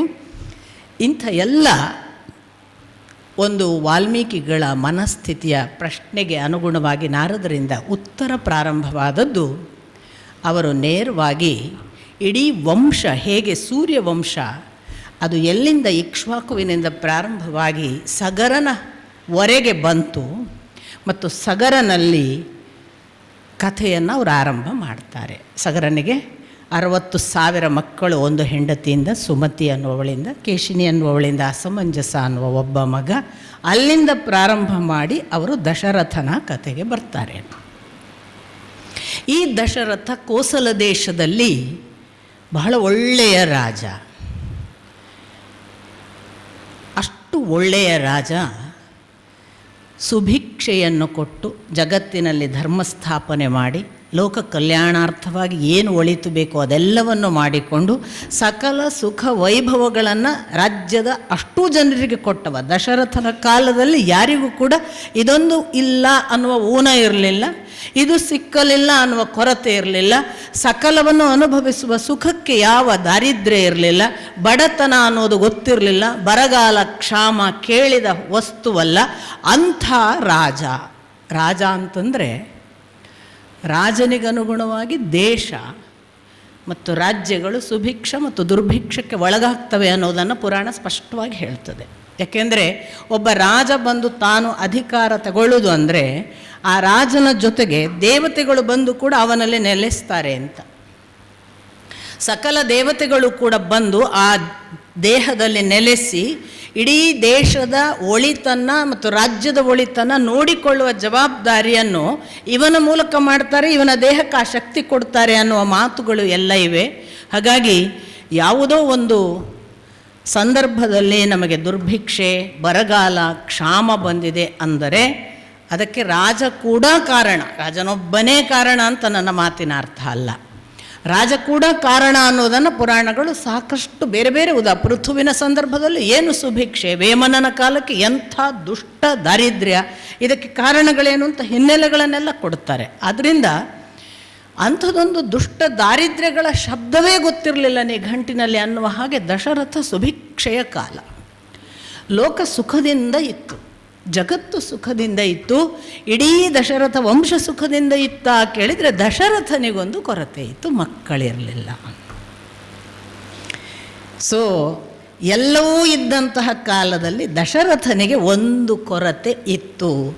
ಆ ಕೊರತೆಯನ್ನು ನೀಗಿಸಬೇಕು ಅಂತ ಅವನು ತನ್ನ ಕುಲಪುರೋಹಿತರನ್ನು ಎಲ್ಲ ಕರೆದು ಕೇಳ್ತಾನೆ, ಮುಖ್ಯವಾಗಿ ವಸಿಷ್ಠರು. ಆದರೆ ಸುಯಜ್ಞ, ಜಾಬಾಲೆ, ವಾಮದೇವ, ಕಶ್ಯಪ ಇವರೆಲ್ಲ ಅವನ ಜೊತೆಗೆ ಇರುವಂತಹ ಪೌರೋಹಿತ್ಯ ವರ್ಗ. ಸಾಮಾನ್ಯವಾಗಿ ಒಳ್ಳೆಯ ರಾಜರ ಜೊತೆಗೆ ಒಳ್ಳೆಯ ಪುರೋಹಿತ ಕುಲ ಇರ್ತಿತ್ತು. ಸಲಹೆ ಸೂಚನೆಗಳನ್ನು ಅವರ ಮೂಲಕ ತಗೊಂಡು ಅವರು ಮುಂದುವರಿತಿದ್ರು. ಹಾಗಾಗಿ ರಾಜ ಚೆನ್ನಾದ ಆಳ್ವಿಕೆ ಕೊಡಬೇಕಾದ್ರೆ ಪ್ಯಾರಲಲ್ಲಾಗಿ ಈ ಒಂದು ತಿಳುವಳಿಕೆ ಉಳ್ಳ ಜ್ಞಾನಿಗಳ ಗುಂಪು ಸದಾ ಬೆಂಬಲಕ್ಕೋ ಸಲಹೆಗೋ ಒಟ್ಟು ಕೆಲಸಗಳ ರೀತಿ ನೀತಿಗಳ ಮಾರ್ಗದರ್ಶನಕ್ಕೂ ಖಾಯಂ ಇರ್ತಿತ್ತು. ಈಗ ಇಲ್ಲದ್ದಕ್ಕೆ ಏನೆಲ್ಲ ಆಗ್ತಿರೋದು ಅಂತ ನೀವು ನೋಡಿದ್ದೀರಿ.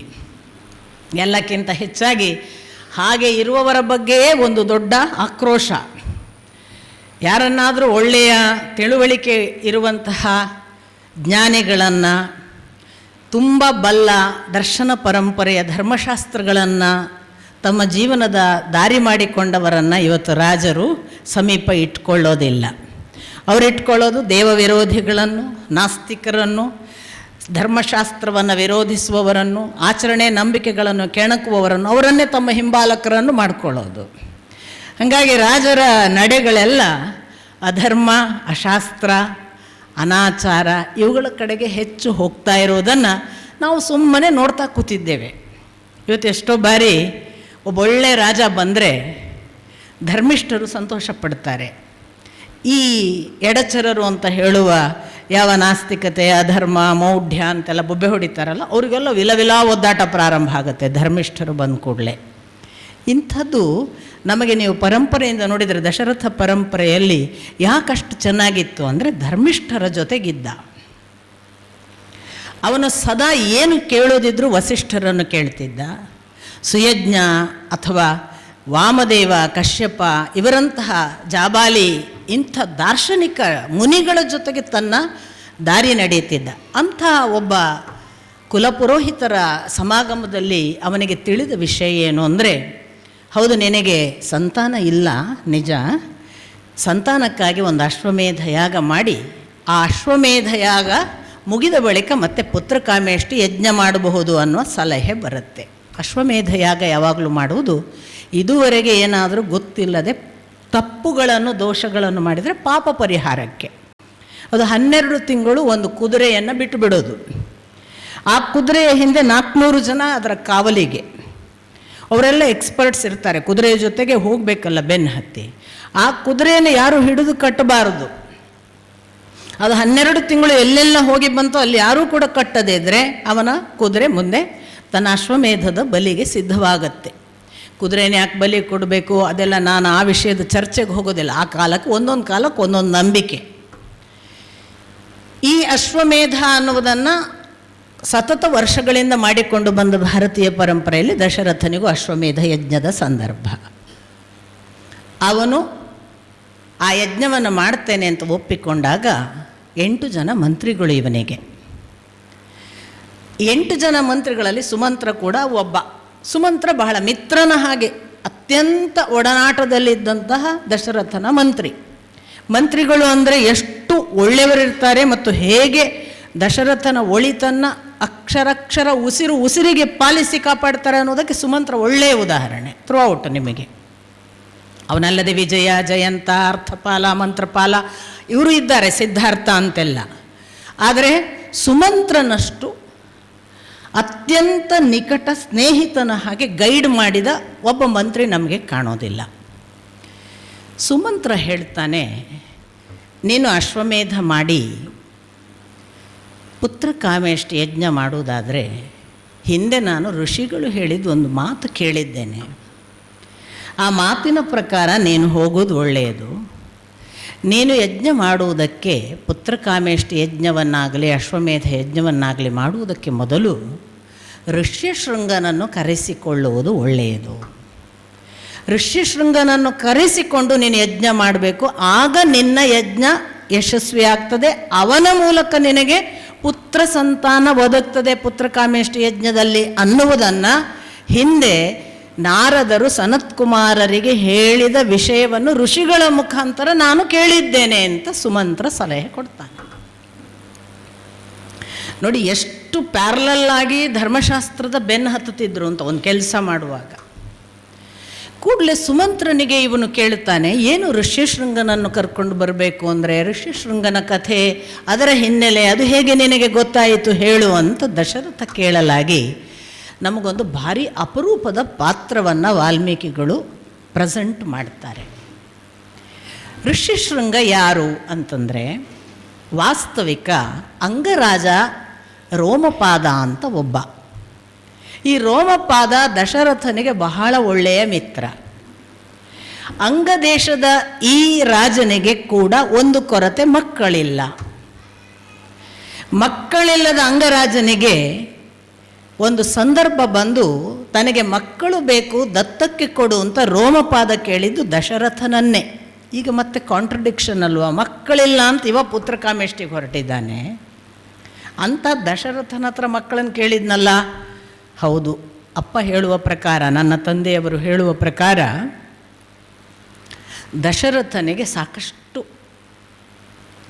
ಹೆಣ್ಣು ಮಕ್ಕಳಿದ್ದಿರಬೇಕು, ಗಂಡು ಮಕ್ಕಳು ಇರಲಿಕ್ಕಿಲ್ಲ. ಸಾಕಷ್ಟು ಅಂತ ಯಾಕೆ ಹೇಳ್ತಾರೆ ಅಂದರೆ, ನಮಗೆ ಉಲ್ಲೇಖ ಸಿಗುವುದು ಶಾಂತ ಅನ್ನುವ ಒಬ್ಬ ಹೆಣ್ಣು ಮಗಳ ಉಲ್ಲೇಖ ಮಾತ್ರ. ಅವ ದಶರಥ ಅವಳನ್ನು ದತ್ತಕ್ಕೆ ಕೊಟ್ಟ, ಶಾಂತ ಅನ್ನುವ ಹೆಣ್ಣು ಮಗಳನ್ನು ಅಂತ. ಈ ಶಾಂತ ಅನ್ನುವ ಹೆಣ್ಣು ಮಗಳು ಒಬ್ಬಳೇ ಇದ್ದಿದ್ರೂ ದತ್ತಕ್ಕೆ ಕೊಡ್ತಿರ್ಲಿಲ್ಲ ಅಂತ ಅಪ್ಪ ಹೇಳೋದು. ಅವಳು ಒಬ್ಬಳೇ ಮಗಳಾಗಿ ಇದ್ದಿದ್ರೂ ದಶರಥ ಕೊಡ್ತಿರ್ಲಿಲ್ಲ. ಯಾಕೆ ನಮಗೆ ಕುಂತಿಯ ವಿಷಯದಲ್ಲೂ ಹಾಗೆ ಗೊತ್ತಾಗುತ್ತೆ. ಕುಂತಿಗೆ ಬೇರೆ ಬೇರೆ ಸಹೋದರಿಯರಿದ್ದರಿಂದ ಕುಂತಿ ಭೋಜನಿಗೆ ಪೃಥಾಳನ್ನು ಕೊಟ್ಟ ಆ ಕಾಲಕ್ಕೆ. ಹೀಗೆ ಅಪ್ಪ ಒಂದು ಊಹೆ ಮಾಡ್ತಾರೆ, ಬಹುಶಃ ಗಂಡು ಸಂತಾನ ಇರಲಿಲ್ಲ, ತನ್ನ ಮಗ ಬೇಕು ನಾಳೆ ರಾಜ್ಯಾಭಿಷೇಕ ಮಾಡೋದಕ್ಕೆ, ಅದಕ್ಕಾಗಿ ಮಕ್ಕಳಿರಲಿಲ್ಲ ಅನ್ನುವ ಉಲ್ಲೇಖವೇ ಹೊರತು ಹೆಣ್ಣು ಮಕ್ಕಳು ಇದ್ದಿರಬೇಕು. ಮತ್ತು ನಿಕಟ ಸ್ನೇಹಿತ, ಒಳ್ಳೆಯ ಇದರಲ್ಲಿದ್ದ, ವ್ಯವಸ್ಥಿತವಾಗಿ ಮಗಳನ್ನು ಕೊಟ್ಟ, ಶಾಂತಾಳನ್ನು. ಆದರೆ ಅವನು ಅಷ್ಟು ಒಳ್ಳೆಯ ಧರ್ಮಿಷ್ಠ ಇದ್ದಿರಲಿಕ್ಕಿಲ್ಲ. ಅವನ ತಪ್ಪಿನ ಫಲವಾಗಿ ಅಂತಲೇ ಮತ್ತೆ ವಾಲ್ಮೀಕಿಗಳು ದಾಖಲಿಸುವುದು, ರೋಮಪಾದನ ತಪ್ಪಿನ ಫಲವಾಗಿ ಅಲ್ಲಿ ದುರ್ಭಿಕ್ಷೆ ಬಂತು ಅಂತ. ಇತ್ತ ಅವನಿಗೆ ಯಾರೋ ಸಲಹೆ ಕೊಡ್ತಾರೆ, ನಿನ್ನ ಅಂಗದೇಶದ ದುರ್ಭಿಕ್ಷೆ ನಾಶವಾಗಬೇಕಾದರೆ ಅಥವಾ ಅದು ಇಲ್ಲವಾಗಬೇಕಾದರೆ ನೀನು ಋಷ್ಯಶೃಂಗನನ್ನು ನಿನ್ನ ರಾಜ್ಯಕ್ಕೆ ಪಾದಾರ್ಪಣೆ ಮಾಡುವ ಹಾಗೆ ಮಾಡು. ತುಂಬ ವಿಶೇಷ ಸಂಗತಿಗಳೆಲ್ಲ ಇವೆ. ಇವು ಬರೀ ಕಥೆಗಳಲ್ಲ, ನನ್ನ ಪ್ರಕಾರ ನಮ್ಗೆ ತುಂಬ ಮೆಸೇಜ್ಗಳಿವೆ ಅಂತ ನಾನು ಭಾವಿಸೋದು. ಈ ಋಷ್ಯಶೃಂಗ ಯಾರು ಅಂತ ರೋಮಪಾದನಿಗೆ ಗೊತ್ತಿಲ್ಲ. ರೋಮಪಾದ ಹೇಳ್ತಾನೆ, ಯಾರು ಋಷ್ಯಶೃಂಗ, ಅವನನ್ನು ಯಾರು ಎಲ್ಲಿಂದ ಕರ್ಕೊಂಡು ಬರಬೇಕು, ಹೇಗೆ ಅಂತ. ಆಗ ಋಷ್ಯಶೃಂಗನ ಕಥೆ ಪ್ರಕಟವಾಗುತ್ತೆ. ವಾಸ್ತವಿಕ ಋಷ್ಯಶೃಂಗ ಯಾರು ಅಂದರೆ ವಿಭಂಡಕ ಅಂತ ಒಬ್ಬ ಋಷಿ. ವಿಭಂಡಕ ಅನ್ನುವ ಋಷಿಗೆ ತನ್ನ ಒಳ್ಳೆಯ ಕಠೋರ ತಪಸ್ವಿ ಆತ. ತಪಸ್ಸಿನಲ್ಲಿ ಊರ್ಧ್ವರೇತಸ್ಕ, ಅವನಿಗೆ ಎಂದೂ ಕೂಡ ಬ್ರಹ್ಮಚರ್ಯವೇ ಅವನ ಪಾಲನೆ. ಅವನು ಸ್ತ್ರೀಯ ಕಡೆಗೆ, ಹೆಣ್ಣಿನ ಕಡೆಗೆ ಅಥವಾ ಕಾಮದ ಕಡೆಗೆ ಏನು ಸೋತವನಲ್ಲ. ಆದರೆ ಅಂತಹ ವಿಭಂಡಕನಿಗೆ ಒಂದು ದಿನ ತಾನು ನದಿಯಲ್ಲಿ ಸ್ನಾನ ಮಾಡಬೇಕು ಅಂತ ಹೋಗುವಾಗ ಆಕಾಶ ಮಾರ್ಗದಲ್ಲಿ ಹೋಗುವ ಊರ್ವಶಿ ಸೆಳೀತಾಳೆ. ಪ್ರಥಮ ಬಾರಿಗೆ ಅವನಿಗೆ ಒಂದು ದೈಹಿಕವಾದ ದೌರ್ಬಲ್ಯವಾಗಿ ಆ ಸೆಳೆತ ಅವನನ್ನು ಕರೆದುಕೊಳ್ಳುತ್ತೆ. ಆ ಊರ್ವಶಿಯ ಸೆಳೆತಕ್ಕೆ ಬಿದ್ದಂತಹ ವಿಭಂಡಕ ನದಿಯಲ್ಲಿಯೇ ತಾನು ದೈಹಿಕವಾಗಿ ಅಧೋರೇತಸ್ಕನಾಗಿ ತನ್ನ ರೇತಸ್ಸನ್ನು ನದಿಯಲ್ಲಿ ವಿಸರ್ಜನೆ ಮಾಡ್ತಾನೆ. ಹೀಗೆ ನದಿಯಲ್ಲಿ ರೇತಸ್ಸು ವಿಸರ್ಜನೆ ಆದದ್ದನ್ನು ಜಿಂಕೆ ಕುಡಿಯುತ್ತದೆ. ಹಾಗೆ ಕುಡಿದ ಜಿಂಕೆಯಿಂದ ಹುಟ್ಟಿದ ಮಗ ಋಷ್ಯಶೃಂಗ. ಅವನಿಗೆ ರೇತಸ್ಸು ವಿಭಂಡಕನದು, ಆ ಜಿಂಕೆ ಕುಡಿದದ್ದು ರೇತಸ್ಸು ವಿಭಂಡಕನದು. ಆದರೆ ಜಿಂಕೆಯ ಗುಣ ಕೋಡು ಇತ್ತಂತೆ, ಹಾಗೆ ಋಷ್ಯಶೃಂಗ ಅಂತ ಅವನಿಗೆ ಹೆಸರಾಯಿತು ಅಂತ ಕಥೆ ಹೇಳುತ್ತೆ. ಭಾರತೀಯ ಪರಂಪರೆಯಲ್ಲಿ ಪ್ರಾಣಿಗಳ ಜೊತೆಗೆಲ್ಲ ಸಮಾಗಮ ಇತ್ತು ಅಂತ ಋಷಿಗಳ ಕಥೆ ಹೇಳುತ್ತೆ ಅಂತ ವ್ಯಾಖ್ಯಾನ ಮಾಡೋರು ಇದ್ದಾರೆ. ನಾನು ಎರಡು ವಿಷಯದಲ್ಲಿ ಅವರಿಗೆ ಯಾವತ್ತೂ ಕೂಡ ಹಣೆ ಹಚ್ಚುತ್ತೇನೆ. ಒಂದು ವೇಳೆ ಪ್ರಾಣಿ ಮುಖೇನ ಸಮಾಗಮ ಮಾಡಿ ಮಕ್ಕಳನ್ನು ಹಡೆಯುವ ಸಾಮರ್ಥ್ಯ ಇತ್ತು, ಅದನ್ನು ಮಾಡಿದ್ರು ಅಂತಾದರೆ ಎಷ್ಟು ಅದನ್ನು ಟ್ರಾನ್ಸ್ಪರೆಂಟಾಗಿ ಬಹಳ ಘೋಷಣಾತ್ಮಕವಾಗಿ ಗುಟ್ಟಿಲ್ಲದೆ ಹೇಳ್ತಾರಲ್ಲ, ಅದಕ್ಕೆ ಸೆಲ್ಯೂಟ್ ನನ್ನದು. ಒಂದು ವೇಳೆ ಅವರು ಹಾಗೆ ಮಾಡಿದರೆ, ನಮ್ಮಲ್ಲಿ ತಾಕತ್ತಿದೆಯಾ ಹೇಳಿ ನೋಡೋಣ, ನಾನು ಪ್ರಾಣಿಗಳ ಜೊತೆಗೆ ಸಮಾಗಮ ಮಾಡಿದ್ದೀನಿ ಅಂತ. ಒಬ್ಬ ಮನುಷ್ಯ ಬೇಕಾದಷ್ಟು ಮಾಡಿದವರು ಅನೇಕ ಜನ. ಇವತ್ತು ನನ್ನನ್ನು ತಪ್ಪು ತಿಳಿಬೇಡಿ, ಅನೇಕ ಜನ ನಾಯಿ ಸಾಕೋದು ಯಾವುದೋ ಬೇರೆ ಕೆಲಸಕ್ಕಿದೆ. ಇಂಥದ್ದು ನಡೀತಿದೆ ಇವತ್ತಿನ ಕಾಲದಲ್ಲಿ. ಯಾವ ಒಬ್ಬ ಗಂಡಸು, ಯಾವ ಒಬ್ಬ ಹೆಣ್ಮಗಳು ನಾನು ಇದನ್ನು ಮಾಡಿದ್ದು ಇಂಥ ಕಾರಣಕ್ಕಾಗಿ, ನಾನು ಇಂಥ ಪ್ರಾಣಿಯಿಂದ ಸುಖ ಪಡೆದೇನೆ ಹೇಳುವ ಧೈರ್ಯ ಮಾಡಿದ್ದೇವೆ ನಾವು? ಅಷ್ಟರ ಮಟ್ಟಿಗೆ ಅವರು ಧೀರರಲ್ವಾ? ನಾವು ಆ ಮಗುವನ್ನು ಆ ಪ್ರಾಣಿಯಿಂದ ಹುಟ್ಟಿಸಿದ್ದೇವೆ ಅಂತ ಘಂಟಾಘೋಷವಾಗಿ ಹೇಳ್ತಾರಲ್ಲ. ಒಂದು ವೇಳೆ ಅವರು ಹಾಗೆ ಹೆತ್ತದ್ದಾದರೆ ಅದು ಹಾಗಲ್ಲ. ನಾನು ನಮ್ಮ ಒರಟುತನದ ವ್ಯಾಖ್ಯಾನಕ್ಕೆ ಒರಟುತನವಾಗಿ ಪ್ರತಿಕ್ರಿಯಾತ್ಮಕವಾಗಿ ಹೇಳಿದ್ದು, ಅದು ಹಾಗಲ್ಲ. ಅದು ಹೇಗೆ ಅಂದರೆ, ಪರ್ಜನ್ಯಾದನ್ನಃ ಅನ್ನಾತ್ ಪ್ರಾಣಃ ಪ್ರಾಣಾತ್, ಇದು ಒಂದು ಪ್ರೋಸೆಸ್. ಇದನ್ನು ವೇದಗಳು ಹೇಳ್ತವೆ, ಇದನ್ನು ಭಗವದ್ಗೀತೆಯಲ್ಲಿ ಕೃಷ್ಣನೂ ಹೇಳ್ತಾನೆ. ನೀನು ಯಾವ ಯಜ್ಞ ಮಾಡ್ತಿ, ಯಜ್ಞದಿಂದ ಪರ್ಜನ್ಯ.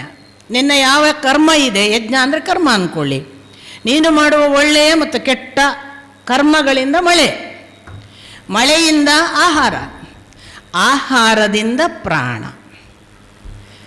ಈ ಪ್ರಾಣ ಹುಟ್ಟಬೇಕಾದ್ರೆ ನೀನು ಯಾವುದನ್ನು ತಿಂತೀಯಲ್ಲ ಅದರಿಂದ ಆ ಪ್ರಾಣ ಹುಟ್ಟುತ್ತೆ. ಹಾಗಾಗಿ ಒಂದು ಪ್ರಾಣ ಸೃಷ್ಟಿ ಆಯಿತು ಅಂದರೆ ಆ ಪ್ರಾಣ ಯಾವ ಆಹಾರ ತಿಂದಿದೆ ಅದಕ್ಕನುಗುಣವಾಗಿ ಇರ್ತದೆ ಅಂತ ಸ್ಪಷ್ಟವಾದ ನಿರ್ದೇಶ. ಇದು ಆರಂಭದಿಂದ, ವೇದ ಕಾಲದಿಂದ ಅಥವಾ ವೇದ ಸಾಹಿತ್ಯದಿಂದ. ಒಬ್ಬ ಹುಟ್ಟುವುದು ನಮ್ಮ ಅಪ್ಪ ಅಮ್ಮ ತಿಂದ ಆಹಾರಕ್ಕನುಗುಣವಾಗಿ ಅನ್ನುವುದು ಕೂಡ ಒಂದು ಭಾಗವಾಗಿ ಇದೆ. ಅದರ ಹಿಂದೆ ಕರ್ಮ ಇದೆ ಮೂಲದಲ್ಲಿ, ಅದು ಬೇರೆ ಮಾತು. ಕರ್ಮದಿಂದ ಮಳೆಯಿಂದ ಆಹಾರ.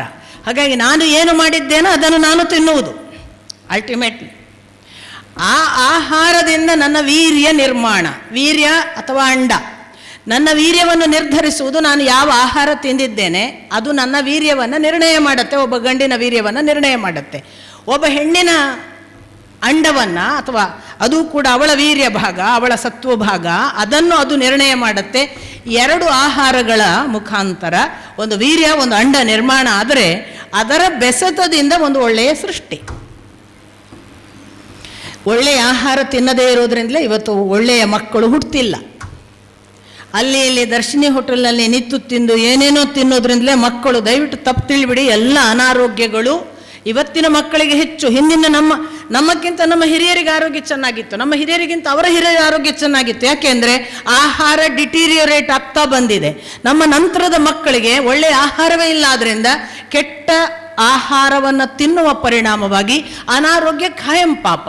ಅದಕ್ಕೆ ಬೇಗ ಬೇಗ ಅನಾರೋಗ್ಯಕ್ಕೆ ಒಳಗಾಗ್ತಾರೆ, ಬೇಗ ಬೇಗ ಸಾಯ್ತಿದ್ದಾರೆ.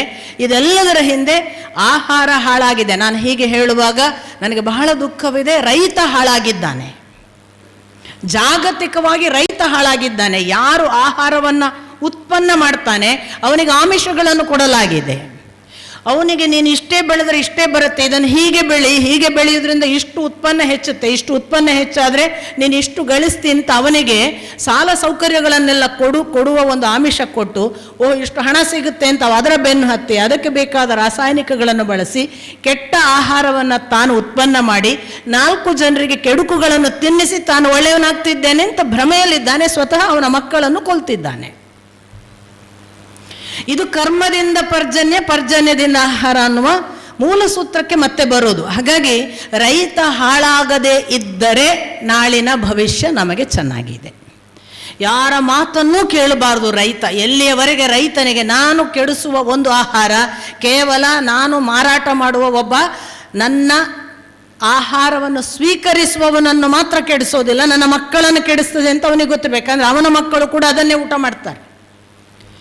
ಜಾಗತಿಕವಾಗಿ ಈ ಥರದ ಒಂದು ಎಚ್ಚರ ಬಾರದೆ ನಮ್ಮ ಆಹಾರ ಶುದ್ಧಿ ಆಗುವುದಿಲ್ಲ. ಆಹಾರ ಶುದ್ಧಿ ಆಗದೆ ಹುಟ್ಟುವ ಪ್ರಾಣ ಶುದ್ಧಿ ಇಲ್ಲ.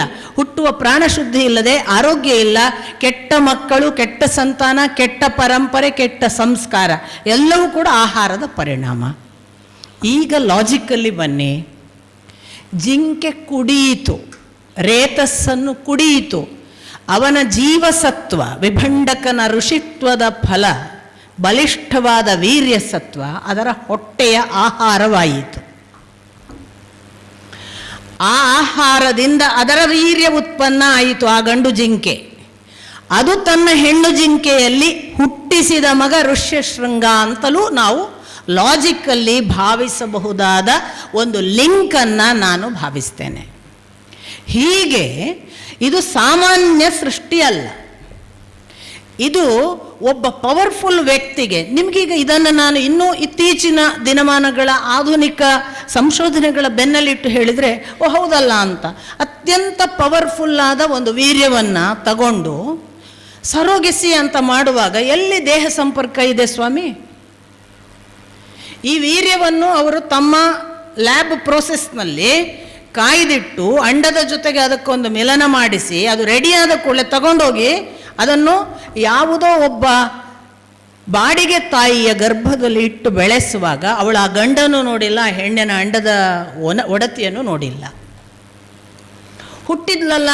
ಹುಟ್ಟಿಸಿದ್ಲಲ್ಲ ಅವಳು ಹೊರಗಿನವಳು. ಅಂದರೆ ಯಾರೋ ಮಸ್ಕ್ ಅನ್ನುವವನು ಈಗಲೂ ಕೂಡ ಜಾಗತಿಕವಾಗಿ ತನ್ನ ಸಂತಾನ ಬೆಳಿಬೇಕು ಅಂತ ಅಲ್ಲಲ್ಲಿ ತನ್ನ ವೀರ್ಯ ಬೆಳಿಬೇಕು ಅಂತ ಈಗಾಗಲೇ ಲ್ಯಾಬಿನಲ್ಲಿ ಕೊಟ್ಟಿಟ್ಟಿದ್ದಾನೆ ಅಂತ. ತನಗೆ ವೃದ್ಧಾಪ್ಯ ಬರೋ ಮೊದಲು ಸಾಕಷ್ಟು ಸಂತಾನ ಆಗಬೇಕು, ನನ್ನ ಸಂಪತ್ತು ಹಾಗೆ ನನ್ನ ಮಕ್ಕಳಲ್ಲಿ ಎಲ್ಲ ಕಡೆ ಹರಿದು ಹೋಗಬೇಕು ಅಂತ. ರಕ್ತ ಬೀಜಾಸುರರು ಅಂತ ಆಗೊಬ್ಬರು ಇದ್ದರು ನೋಡಿ. ಯಾವುದು ಸುಳ್ಳೇನಲ್ಲ, ಎಲ್ಲವೂ ಪಾಸಿಬಲ್. ಆ ದೃಷ್ಟಿಯಲ್ಲಿ ನಮಗೆ ಈ ಥರದ ಆಧುನಿಕ ತಂತ್ರಜ್ಞಾನವನ್ನು ಹೇಳುವ ಈ ಮೆಥಡ್ ಒಪ್ಪಿಗೆ ಆಗುತ್ತೆ. ಈ ರೀತಿ ತನ್ನ ಆಹಾರದ ಈಗ ಒಬ್ಬ ಮನುಷ್ಯನಿಗೆ ಅವನ ಕೆಪಾಸಿಟಿ ಅಲ್ಲ, ಅದಕ್ಕೊಂದು ವೈದ್ಯಕೀಯ ವ್ಯವಸ್ಥೆ ಬೇಕು, ಅದಕ್ಕೊಂದು ಲ್ಯಾಬ್ ಬೇಕು, ಆ ಪ್ರಯೋಗಾಲಯದಲ್ಲಿ ಅದನ್ನು ಇಡಬೇಕು, ಅವರು ಅದನ್ನು ಪ್ರೋಸೆಸ್ ಮಾಡಬೇಕು, ಆ ಬಳಿಕ ಅವನು ಅದನ್ನು ಇನ್ನೊಂದು ತಾಯಿಗೆ ಕೊಡುವುದಕ್ಕೆ ತನ್ನ ವೀರ್ಯವನ್ನು ಆ ಮಧ್ಯಸ್ಥಿಕೆಯಲ್ಲಿ ಒಪ್ತಾನೆ.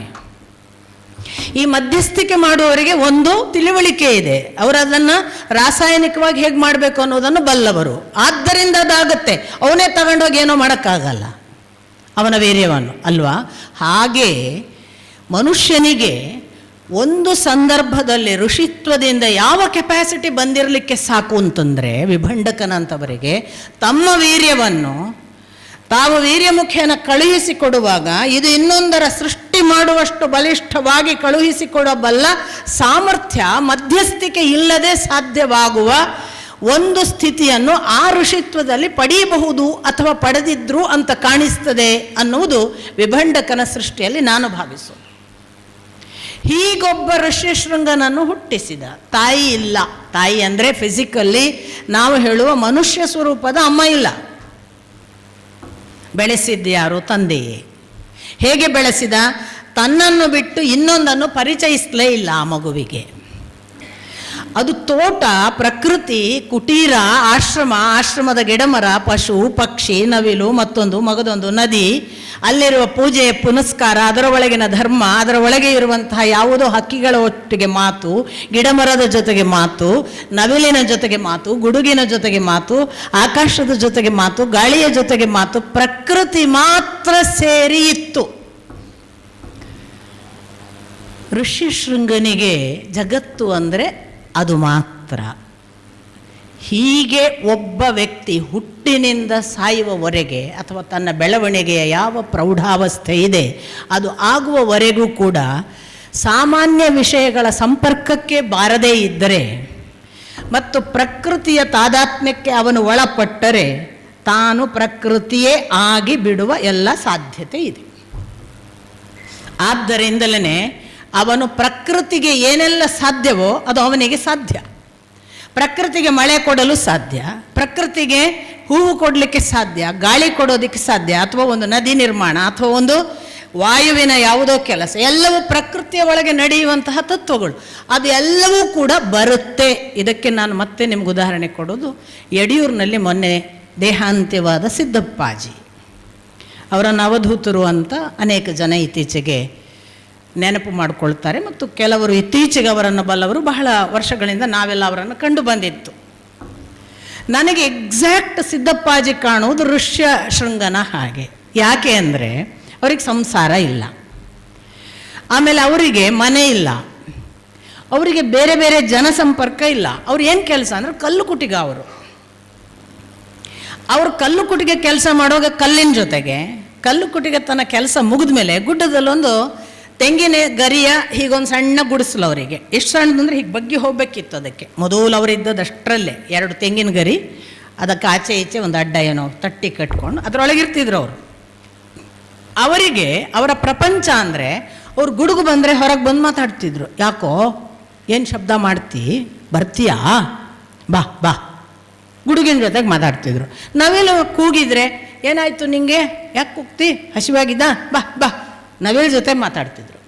ಅಥವಾ ಒಂದು ನೊಣ ಮೈ ಮೇಲೆ ಬಂದು ಕೂತ್ಕೊ, ಬಂದ ಏನೋ ಏನೋ, ಯಾಕೋ ಯಾಕೋ, ಅದ್ರದ್ದು ಮಾತಾಡ್ತಿದ್ರು. ನಾನು ಏನು ಹೇಳ್ತಿದ್ದೀನಿ ಅಂದರೆ, ಪ್ರಕೃತಿಯ ಪ್ರತಿ ಜೀವರಾಶಿಗಳ ಜೊತೆಗೆ ನಿರಂತರ ಸಂಪರ್ಕ ಮಾಡಿದ ಸಿದ್ದಪ್ಪಾಜಿಗೆ ಪ್ರಕೃತಿಯೇ ಆಗಿಬಿಡುವ ಒಂದು ಭಾವ ತನ್ಮಯತೆ ಬಂದಿತ್ತು. ಅವರಿಗೆ ಮನುಷ್ಯ ಲೋಕವೇ ಗೊತ್ತಿಲ್ಲ ಅನ್ನುವ ಹಾಗೆ. ಹಾಗಾಗಿ ಅವರು ಭಗವದ್ಗೀತೆಯ ಶ್ಲೋಕಗಳನ್ನೆಲ್ಲ ಉದ್ಧರಿಸಿ ಬಿಡ್ತಿದ್ರು.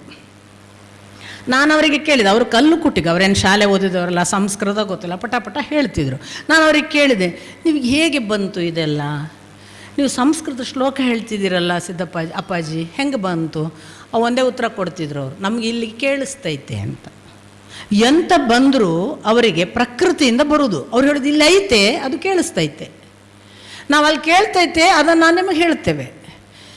ಇದು ಪ್ರಕೃತಿಯ ಜೊತೆಗೆ ತನ್ಮಯೀ ಭಾವ ಆದವನಿಗೆ ಪ್ರಕೃತಿಯ ಸಕಲ ಗುಣಗಳು ಬರುವ ಒಂದು ಲಕ್ಷಣ. ಋಷ್ಯಶೃಂಗ ಪ್ರಕೃತಿಯ ಒಂದು ಭಾಗ. ಪ್ರಕೃತಿಯ ಭಾಗ ಪ್ರಕೃತಿಯನ್ನೇ ನಂಬಿದ್ದರಿಂದ ಪ್ರಕೃತಿ ಅವನ ಕೂಗಿಗೆ ಓಗೊಡುತ್ತೆ. ಅವನಿಗೆ ವಂಚನೆ ಮಾಡೋದಿಲ್ಲ, ಅವನನ್ನು ಎಂದೂ ನೋಯಿಸಿಕೊಳ್ಳಕ್ಕೆ ಬಿಡೋದಿಲ್ಲ. ಯಾಕೆ ತನ್ನ ಮಗುವಿನ ಹಾಗೆ, ಅಯ್ಯೋ ನನ್ನ ಮಗುಗೆ ಮಳೆ ಬೇಕು ಅನ್ನತ್ತೆ, ಅಯ್ಯೋ ನನ್ನ ಮಗು ಒದ್ದಾಡುತ್ತೆ, ನನ್ನ ಮಗು, ಈ ಭಾವ ಅದಕ್ಕೂ ಬಂದ್ಬಿಡುತ್ತೆ ಪ್ರಕೃತಿಗೆ. ಇಂಥ ಭಾವದಲ್ಲಿ ಋಷ್ಯಶೃಂಗ ಇದ್ದ ಅಂತ ನನ್ನ ತಿಳುವಳಿಕೆ. ಹೀಗಾಗಿ ಯಾವ ಊರಿನಲ್ಲಿ ಮಳೆ ಇಲ್ಲ ಅಲ್ಲಿ ಋಷ್ಯಶೃಂಗ ಪಾದ ಇಟ್ಟರೆ ಋಷ್ಯಶೃಂಗನಿಗೆ ಮಳೆ ಬೇಕು, ಆದ್ದರಿಂದ ಮಳೆ ಕೊಡಬೇಕು ಅಂತ ಪ್ರಕೃತಿಗೆ ಗೊತ್ತಾಗ್ತಿತ್ತು.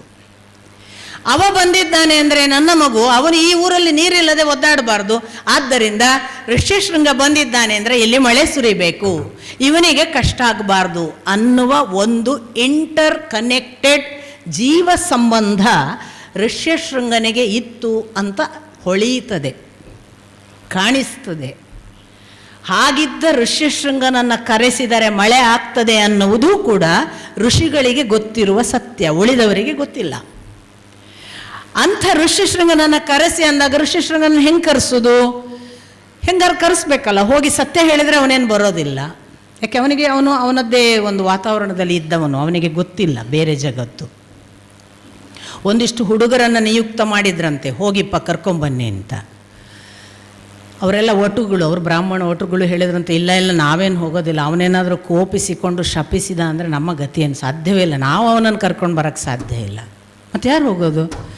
ಹಾಗಾದರೆ ಅವರೇ ಸಲಹೆ ಕೊಟ್ಟರಂತೆ ಆ ಬ್ರಾಹ್ಮಣ ಒಟುಗಳು, ಒಂದಿಷ್ಟು ವೇಶ್ಯೆಯರನ್ನು ಮೋಡಿ ಮಾಡಲಿಕ್ಕೆ ಕಳಿಸಿ, ಅವನು ಕಾಣದ ಆ ಒಂದು ಪ್ರಕೃತಿಯ ಭಾಗ ಉಂಟಲ್ಲ ಅದಕ್ಕೆ ಒಲಿದಾನು. ಆದ್ದರಿಂದ ಗಂಡಸಾಗಿ ತಂದೆಯನ್ನು ನೋಡಿದ್ದಾನೆ, ಗಂಡು ಹುಡುಗರು ಗೊತ್ತಾದೀತು ಬೇರೆ ಇವರು ಬೇರೆ ಅಂತ. ಹೆಣ್ಣು ಮಕ್ಕಳು ಗೊತ್ತೇ ಇಲ್ಲಲ್ಲ, ನೋಡೇ ಇಲ್ಲ. ಪ್ರಕೃತಿ ತತ್ವದ ಭಾಗವೇ ಅದು. ಏನೋ ಕಾರಣವಾಗಿ ತನ್ನ ಪಾಡಿಗೆ ಆಶ್ರಮದ ಕೋಣೆಯ ಒಳಗಿಂದ, ಕುಟೀರದ ಒಳಗಿದ್ದ ಋಷ್ಯಶೃಂಗ ಅಪ್ಪನಿಲ್ಲದ ಹೊತ್ತಿನಲ್ಲಿ ವಿಹರಿಸ್ತಾ ಇದ್ದಾನೆ ಹೊರಗೆ ಪ್ರಕೃತಿಯ ಮಧ್ಯೆ. ಆ ಹೊತ್ತಿಗೆ ಒಬ್ಬ ಯುವಕನೂ ಹೌದು, ಹುಡುಗನೂ ಹೌದು, ಅವನನ್ನು ಸೆಳೆಯಲಿಕ್ಕೆ ಏನು ಬೇಕು ಅಂತಹ ಚಹರೆ ಕುರುಹುಗಳಿಂದ ಈ ಹೆಣ್ಮಕ್ಕಳು ಒಂದಿಷ್ಟು ಲಾಲಿತ್ಯ ಪ್ರದರ್ಶನ ಮಾಡಿ ಹಾಡಿಯೋ ರಂಜಿಸಿಯೋ ಅವನ ಆಕರ್ಷಣೆಯನ್ನು ಸೆಳೆಯಲಾಗಿ ಪ್ರಕೃತಿ ತತ್ವದ ಭಾಗವಾಗಿ ಮುಗ್ಧವಾಗಿದ್ದ ಮಗು ಇದೇನು ಹೊಸದು ಅಂತ ನೋಡಿ ಬೆನ್ನು ಹತ್ತಿತು. ಇಲ್ಲಿವರೆಗೆ ನೋಡಲಿಲ್ಲ.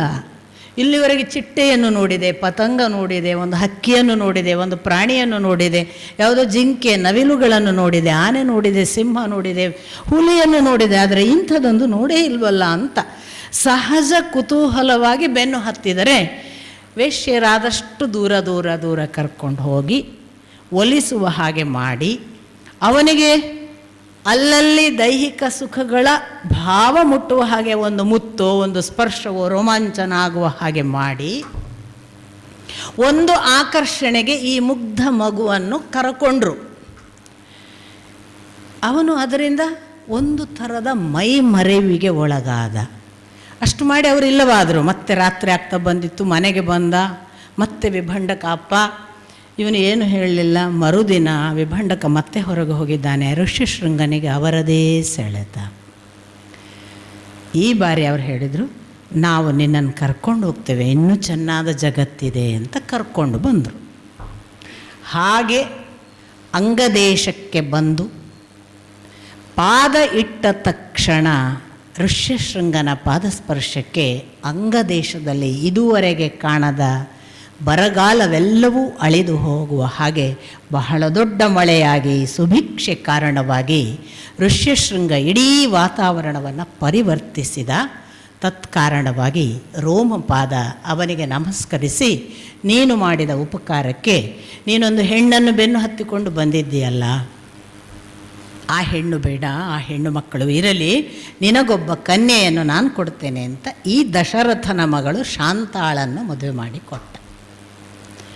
ಹಾಗೆ ದಶರಥನ ಮಗಳು ಶಾಂತಾಳನ್ನು ಮದುವೆಯಾದ ಋಷ್ಯಶೃಂಗನಿಗೆ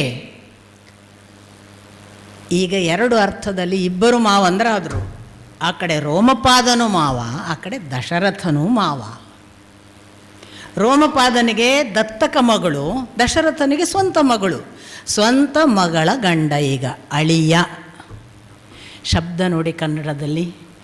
ಯಾರು ವಂಶವನ್ನು ಅಳಿಯದಂತೆ ನೋಡುತ್ತಾನಲ್ಲ ಅವನು ಅಳಿಯ. ಯಾರು ಅತ್ಯಂತ ಪ್ರೀತ್ಯಾಸ್ಪದಳಲ್ಲ ಅವಳು ಅಳ್ತಿಗೆ. ಅಳ್ತಿ ಅಂದರೆ ಪ್ರೀತಿ. ಅತ್ಯಂತ ಪ್ರೀತ್ಯಾಸ್ಪದಳು ಯಾರು? ಅವಳು ಅಳ್ತಿಗೆ. ಯಾಕೆ ಪ್ರೀತ್ಯಾಸ್ಪದಳು? ತನ್ನ ಮನೆ ಮಠ ಬಂಧು ಬಾಂಧವ ಅಪ್ಪ ಅಮ್ಮ ಎಲ್ಲರನ್ನು ಬಿಟ್ಟು ಈ ಕುಟುಂಬಕ್ಕಾಗಿ ಪ್ರೀತಿಯಿಂದ ಬರ್ತಾಳೆ. ಅವಳನ್ನು ಅತ್ಯಂತ ಪ್ರೀತಿಯಿಂದ ನೋಡ್ಕೋಬೇಕು ಅಂತ. ಆದ್ದರಿಂದ ಕನ್ನಡದ ಶಬ್ದ ಅಳ್ತಿಗೆ. ಈ ಅಳಿಯ, ಕುಟುಂಬ ಅಳಿಯದಂತೆ ನೋಡಿಕೊಳ್ಳುವವ, ಅವನು ಬಂದರೆ, ಅವನು ಬಂದು ನಿನ್ನ ಮನೆಯಲ್ಲಿ ಯಜ್ಞ ಮಾಡಿದರೆ ಆಗ ನಿನಗೆ ಮತ್ತೆ ಸಂತಾನ ಪ್ರಾಪ್ತಿ ಆಗುತ್ತದೆ ಎನ್ನುವುದನ್ನು ನಾನು ಋಷಿಯಿಂದ ಕೇಳಿಬಲ್ಲೆ ಅಂದಿದ್ದಾನೆ ಸುಮಂತ್ರ. ಎಷ್ಟು ಅಪಾರ್ಥಗಳಲ್ಲಿ ಗಂಡು ಸಂತಾನವೇ ಮುಂದುವರಿಕೆ, ಗಂಡಿನಿಂದಲೇ ನಮ್ಮ ಕುಟುಂಬ ಬೆಳೆಯೋದನ್ನು ದುರಾಚಾರಗಳನ್ನು ದುಷ್ಟ ಪರಂಪರೆಯನ್ನು ಹೇಳಿ ಹೇಳಿ ಎಷ್ಟು ಕೆಡಿಸಿದ್ದೇವೆ ನೋಡಿ. ರಾಮ ಪರಂಪರೆ ಹೇಳುತ್ತೆ, ದಶರಥನ ಸಂತಾನ ವಂಶ ಬೆಳೆದದ್ದು ಶಾಂತ ಅನ್ನುವ ಮಗಳಿಂದ. ಒಬ್ಬ ಶಾಂತಾಳು ಇಲ್ಲದೇ ಇದ್ದಿದ್ರೆ ಋಷ್ಯಶೃಂಗ ಇರ್ತಿರಲಿಲ್ಲ. ಋಷ್ಯಶೃಂಗ ಅಲ್ಲದೇ ಇದ್ದರೆ ಇವನಿಗೆ ಯಾವ ಕಾಲಕ್ಕೂ ಪುತ್ರ ಸಂತಾನ ಆಗ್ತಿರಲಿಲ್ಲ ಅಂತ ಇಡೀ ಸೂಚನೆ. ನಿನ್ನೆ ದಿನ ಅವರು ಹೇಳಿದ್ರಲ್ಲ, ಮಗಳು ಅಪ್ಪನ ಹೆಸರನ್ನು ಉಳಿಸುವುದು ರಾಮ ಪರಂಪರೆ. ಅದು ಶಾಂತ ನಮ್ಮ ಲೌಕಿಕ ಇತಿಹಾಸದಲ್ಲಿ ರಾಮಚಂದ್ರನ ಕಥೆ ಹೇಳುವವರಲ್ಲಿ ಬಹಳ ಜನರಿಗೆ ಗೊತ್ತಿಲ್ಲ. ಶಾಂತಾಳ ಕಥೆಯನ್ನು ನಾವು ಹೀಗೊಂದು ಇತ್ತು ಅಂತ ಹೇಳೋದು ಇಲ್ಲ. ನಾವು ಋಷ್ಯಶೃಂಗನನ್ನು ವೈಭವ ಮಾಡಿ ಹೇಳಿದಂತು, ಆ ಋಷ್ಯಶೃಂಗನಿಂದ ಮಳೆ ಆಯಿತು ಅಂತ ಹೇಳೋದುಂಟು, ದಶರಥನಿಗೆ ಸಂತಾನ ಆಯಿತು ಅಂತ ಹೇಳೋದುಂಟು. ಅದು ಶಾಂತ ಅದಕ್ಕೆ ಕೊಂಡಿ. ಒಂದು ವೇಳೆ ಶಾಂತಾಳ ಗಂಡನಾಗದೇ ಇದ್ದಿದ್ರೆ ಋಷ್ಯಶೃಂಗನನ್ನು ಪುತ್ರ ಸಂತಾನಕ್ಕೆ ಕರೆಯುವ ಅರ್ಹತೆ ಬರ್ತಿತ್ತೋ ಇಲ್ವೋ ದಶರಥನಿಗೆ? ಅವನು ನಿನ್ನ ಅಳಿಯನಾದದ್ದರಿಂದ ಈಗ ಈ ಪುತ್ರ ಕಾಮೇಷ್ಟಿ ಯಜ್ಞ ಮಾಡಿ ಆ ಮೂಲಕ ನಿನಗೆ ಪುತ್ರ ಸಂತಾನ ಅನ್ನುವ ಸೂಚನೆಯನ್ನು ಕೊಡುವುದಕ್ಕೆ ಈ ಎಲ್ಲ ಒಂದು ನಾವು ಭಾವಿಸಿದ ಗಂಡು ಸಂತಾನದ ಕುರಿತ ಒಂದು ದುಷ್ಟ ಪರಂಪರೆಯನ್ನು ಮರೆಯಬೇಕಾದ ಮತ್ತು ಗಂಡು ಸಂತಾನವೇ ವಂಶೋದ್ಧಾರಕರಲ್ಲ, ಆಗಬೇಕಾಗಿಲ್ಲ ಅನ್ನುವ ಎಲ್ಲ ವಿಶೇಷ ಹೊಳಹುಗಳನ್ನು ಕೂಡ ಇಲ್ಲಿ ನಾವು ನೋಡ್ತೇವೆ. ಹಾಗೊಂದು ಋಷ್ಯಶೃಂಗ ಪರಂಪರೆಯನ್ನು ದಶರಥನಿಗೆ ಹೀಗೆ ಪರಿಚಯಿಸಿದ ಸುಮಂತ್ರ. ಆಗ ಅವನಿಗೆ ನೆನಪಾಯಿತು, ಓಹೋ ಹೌದಲ್ಲ, ಶಾಂತಾಳ ಗಂಡ ಋಷ್ಯಶೃಂಗ ಇದ್ದಾನೆ, ಇವನು ಕೊಟ್ಟು ಬಿಟ್ಟಿದ್ದಾನೆ ಶಾಂತಾಳನ್ನು. ಆ ಬಳಿಕಾದ ಘಟನೆಗಳು ಇವನಿಗೆ ಗೊತ್ತೇ ಇಲ್ಲ. ಇದು ಸುಮಂತ್ರನಿಂದ ಗೊತ್ತಾಯಿತು. ಅವನು ಹೇಳಿದ, ನಾವು ಹಾಗಾದರೆ ಋಷ್ಯಶೃಂಗನನ್ನು ಕರೆಯುವ. ಹಾಗಾಗಿ ಋಷ್ಯಶೃಂಗನನ್ನು ಅಶ್ವಮೇಧ ಯಜ್ಞ ಮತ್ತು ಯಾವುದು ಪುತ್ರ ಕಾಮೇಷ್ಟಿ ಅಂತ ಇತ್ತು ಆ ಯಜ್ಞಕ್ಕಾಗಿ ಕರೆಯಲಾಯಿತು. ರೋಮಪಾದ ಹೇಳ್ತಾನೆ, ನಾನು ಹೇಗೆ ಮಾವನೋ ಹಾಗೆ ದಶರಥ ಮಾವ ಅಂತ ಆಗ ಋಷ್ಯಶೃಂಗನ ಮುಂದೆ ರಿವೀಲ್ ಮಾಡ್ತಾನೆ ರೋಮಪಾದ. ಆದ್ದರಿಂದ ನೀನು ಹೋಗು ಅಂತ. ಹೀಗೆ ಋಷ್ಯಶೃಂಗನನ್ನು ಕರೆಸಿ ಯಜ್ಞ ಮಾಡಲಾಯಿತು. ಅಶ್ವಮೇಧ ಯಜ್ಞ ಬಹಳ ವಿಶೇಷ ಯಶಸ್ಸನ್ನು ಕಾಣ್ತದೆ. ಇನ್ನೇನು ಪುತ್ರ ಕಾಮೇಷ್ಟಿ ಯಜ್ಞದ ತಯಾರಿ. ಋಷ್ಯಶೃಂಗ ಕೂತಿದ್ದಾನೆ. ಈ ಪುತ್ರ ಕಾಮೇಷ್ಟಿ ಯಜ್ಞ ಮಾಡುವ ಪ್ಯಾರಲಲ್, ಇದಕ್ಕೆ ಸಮಾನಾಂತರವಾಗಿ ಏನಾಯಿತು ಅನ್ನೋದನ್ನು ಕೂಡ ವಾಲ್ಮೀಕಿಗಳು ದಾಖಲಿಸ್ತಾರೆ. ನಮಗೆ ಏನಾಗಿದೆ ಅಂದರೆ, ನಮಗೆ ಕಾಣುವ ಕಣ್ಣು ನಮಗೆ ಇಲ್ಲಿರುವ ಸಂಗತಿ ಮಾತ್ರ ಕಾಣ್ತದೆ. ನಾನು ನಿನ್ನೆ ದಿನ ನಿಮಗೆ ಹೇಳಿದೆ, ನನ್ನ ಗುರುಗಳಿಗೆ ಇಲ್ಲಿರುವುದು ಮಾತ್ರ ಕಾಣಲಿಲ್ಲ, ಇಲ್ಲಿರುವವರು ಎಲ್ಲಿಂದ ಬಂದದ್ದು ಅಂತಲೂ ಕಾಣ್ತಿತ್ತು ಅಂತ. ಇವರು ಹಿಂದೆ ದೇವತೆಗಳಾಗಿದ್ದವರು ಈಗ ಭೂಲೋಕಕ್ಕೆ ಬಂದಿದ್ದಾರೆ ಅಂತ ಅವರಿಗೆ ಕಾಣ್ತಿತ್ತು. ಹಾಗೆ ಒಂದು ಕಣ್ಣು ಋಷಿ ಮುನಿಗಳಿಗಿತ್ತು, ನಮಗಿಲ್ಲ. ಅವ್ರೇನು ಮಾಡ್ತಾ ಇದ್ದಾರೆ, ಅವ್ರ ಯಜ್ಞಕ್ಕೆ ಇನ್ನೇನು ಸಕಲ ಆಹುತಿಗಳನ್ನು ಕೊನೆಗೆ ಸಮರ್ಪಿಸುವ ಹೊತ್ತು. ಆಗ ನಮಗೆ ಗೊತ್ತಾಗುವುದೇನು, ನಾವು ಅಗ್ನಿ ನೋಡ್ತೇವೆ, ನಾವು ಹಾಕಿದ ಆಜ್ಯ ನೋಡ್ತೇವೆ, ನಾವು ಹಾಕಿದ ಹವಿಸ್ಸುಗಳನ್ನು ನೋಡ್ತೇವೆ. ನಮಗೆ ಕಾಣೋದು ಯಜ್ಞಕುಂಡ, ಯಜ್ಞಕುಂಡದ ಅಗ್ನಿ, ಅಗ್ನಿಯಲ್ಲಿರುವ ಹವಿಸ್ಸು. ಅದು ಬೆಂಕಿ ಏನಾದರೂ ಆರಿದರೆ ಒಂಚೂರು ಬೇಗ ಉರಿಸಬೇಕು, ಕೆಂಡ ಆಯಿತಾ, ಕೆಂಡಕ್ಕಿಂತ ಹೆಚ್ಚಿನ ಹೊಗೆ ಬಂತ, ಹೊಗೆಯನ್ನು ಆರಿಸಬಾರದು, ಬೇಗ ಬೇಗನೆ ಅದು ಮತ್ತೆ ಉದ್ದೀಪನಗೊಳಿಸಿ ಬೆಳಗಬೇಕು. ಇಷ್ಟೇ ನಮ್ಮ ಲೆಕ್ಕಾಚಾರ. ಆ ಋಷಿಗಳಿಗೆ ಹಾಗೆ ಆಜ್ಯವನ್ನು ಕೊಡುವಾಗ ವಾಲ್ಮೀಕಿಗಳಿಗೆ ಕಾಣಿಸಿತು, ಅಲ್ಲಿ ಬರೇ ಇವರು ಕೊಟ್ಟ ಆಜ್ಯ ಅಷ್ಟೇ ಇರಲಿಲ್ಲ, ಅದನ್ನು ಸ್ವೀಕರಿಸುವುದಕ್ಕೆ ಎಲ್ಲ ದೇವತೆಗಳು ಬಂದದ್ದು ಕಾಣಿಸಿತಂತೆ. ಸಕಲ ದೇವತೆಗಳು ಯಜ್ಞಕುಂಡದ ಸಮೀಪ ಬಂದಾಗ ಅವರು ಕೇವಲ ಪುತ್ರ ಕಾಮೇಷ್ಟಿ ಯಜ್ಞ ಮಾಡಲಿಕ್ಕಿರುವ ದಶರಥನನ್ನು ಅನುಗ್ರಹಿಸುವ ಸ್ಥಿತಿಯಲ್ಲಿ ಇರಲಿಲ್ಲ. ಏಕಕಾಲಕ್ಕೆ ಅವರೊಳಗೊಂದು ಚಿಂತೆ ಇತ್ತು. ಏನು ಅಂದರೆ, ರಾವಣ ಬಹಳ ಬಲಿಷ್ಠನಾಗಿದ್ದಾನೆ. ರಾವಣ ಇಷ್ಟು ಬಲಿಷ್ಠನಾಗಿದ್ದಾನೆ ಅಂದರೆ ನಮಗೆ ಅಸ್ತಿತ್ವದ ಕೊರತೆ ಬರುವ ಸಾಧ್ಯತೆ ಇದೆ. ನಾಳೆ ನಮ್ಮನ್ನು ಅಲುಗಾಡಿಸ್ಬೋದು. ಇವನ ಜೊತೆಗೆ ಇರುವಾಗ ನಾವು ಬದುಕುವುದು ಹೇಗೆ? ಇವನ ವೈಭವ, ಇವನ ಸಾಮ್ರಾಜ್ಯದ ಆಧಿಪತ್ಯ, ಇವನು ಮಾಡುವಂಥ ಅಹಂಕಾರ, ಇವನ ಸೊಕ್ಕಿನ ಮಧ್ಯೆ ನಮಗೆ ಹೇಗೆ ಸ್ಥಾನಮಾನ ಅಂತ ಬ್ರಹ್ಮನ ಜೊತೆಗೆ ದೇವತೆಗಳು ಅಲ್ಲಿ ಮಾತಾಡ್ತಿದ್ರಂತೆ. ನೋಡಿ, ಯಜ್ಞಕುಂಡದ ಆ ಅವಸ್ಥೆಯಲ್ಲಿರುವಾಗ ವಾಲ್ಮೀಕಿಗಳಿಗೆ ಕಾಣುವ ವಿಶೇಷ ವಲಯ, ನಮಗೆ ಕಾಣಿಸದ ವಲಯ. ದೇವತೆಗಳು ಹೇಳಿದ್ರಂತೆ ಹಾಗೆ ಪ್ರಶ್ನೆ ಮಾಡಿ ಬ್ರಹ್ಮನನ್ನು, ಈಗ ನಾವು ಏನು ಮಾಡೋದು ರಾವಣನ ಈ ಸಮಸ್ಯೆಗೆ? ಬ್ರಹ್ಮ ಹೇಳ್ತಾನೆ, ಹೌದು, ಆ ರಾವಣ ನನ್ನ ಕಡೆಯಿಂದ ತಪಸ್ಸೆಲ್ಲ ಮಾಡಿಕೊಂಡು ಬಹಳ ಬಲಿಷ್ಠನಾಗಿದ್ದು ಹೌದು, ಅವನ ಈ ಬಾಲಿಷ್ಟ್ಯ ಹೆಚ್ಚು ದಿನ ಇಲ್ಲದ ಹಾಗೆ ನಾವು ಕೂಡ ಈಗ ಪ್ರಾರ್ಥಿಸಿಕೊಳ್ಳಬೇಕು. ಅದಕ್ಕೆ ನಾವು ವಿಷ್ಣುವನ್ನು ಕೇಳಿಕೊಳ್ಳಬೇಕು, ಅದೊಂದೇ ದಾರಿ.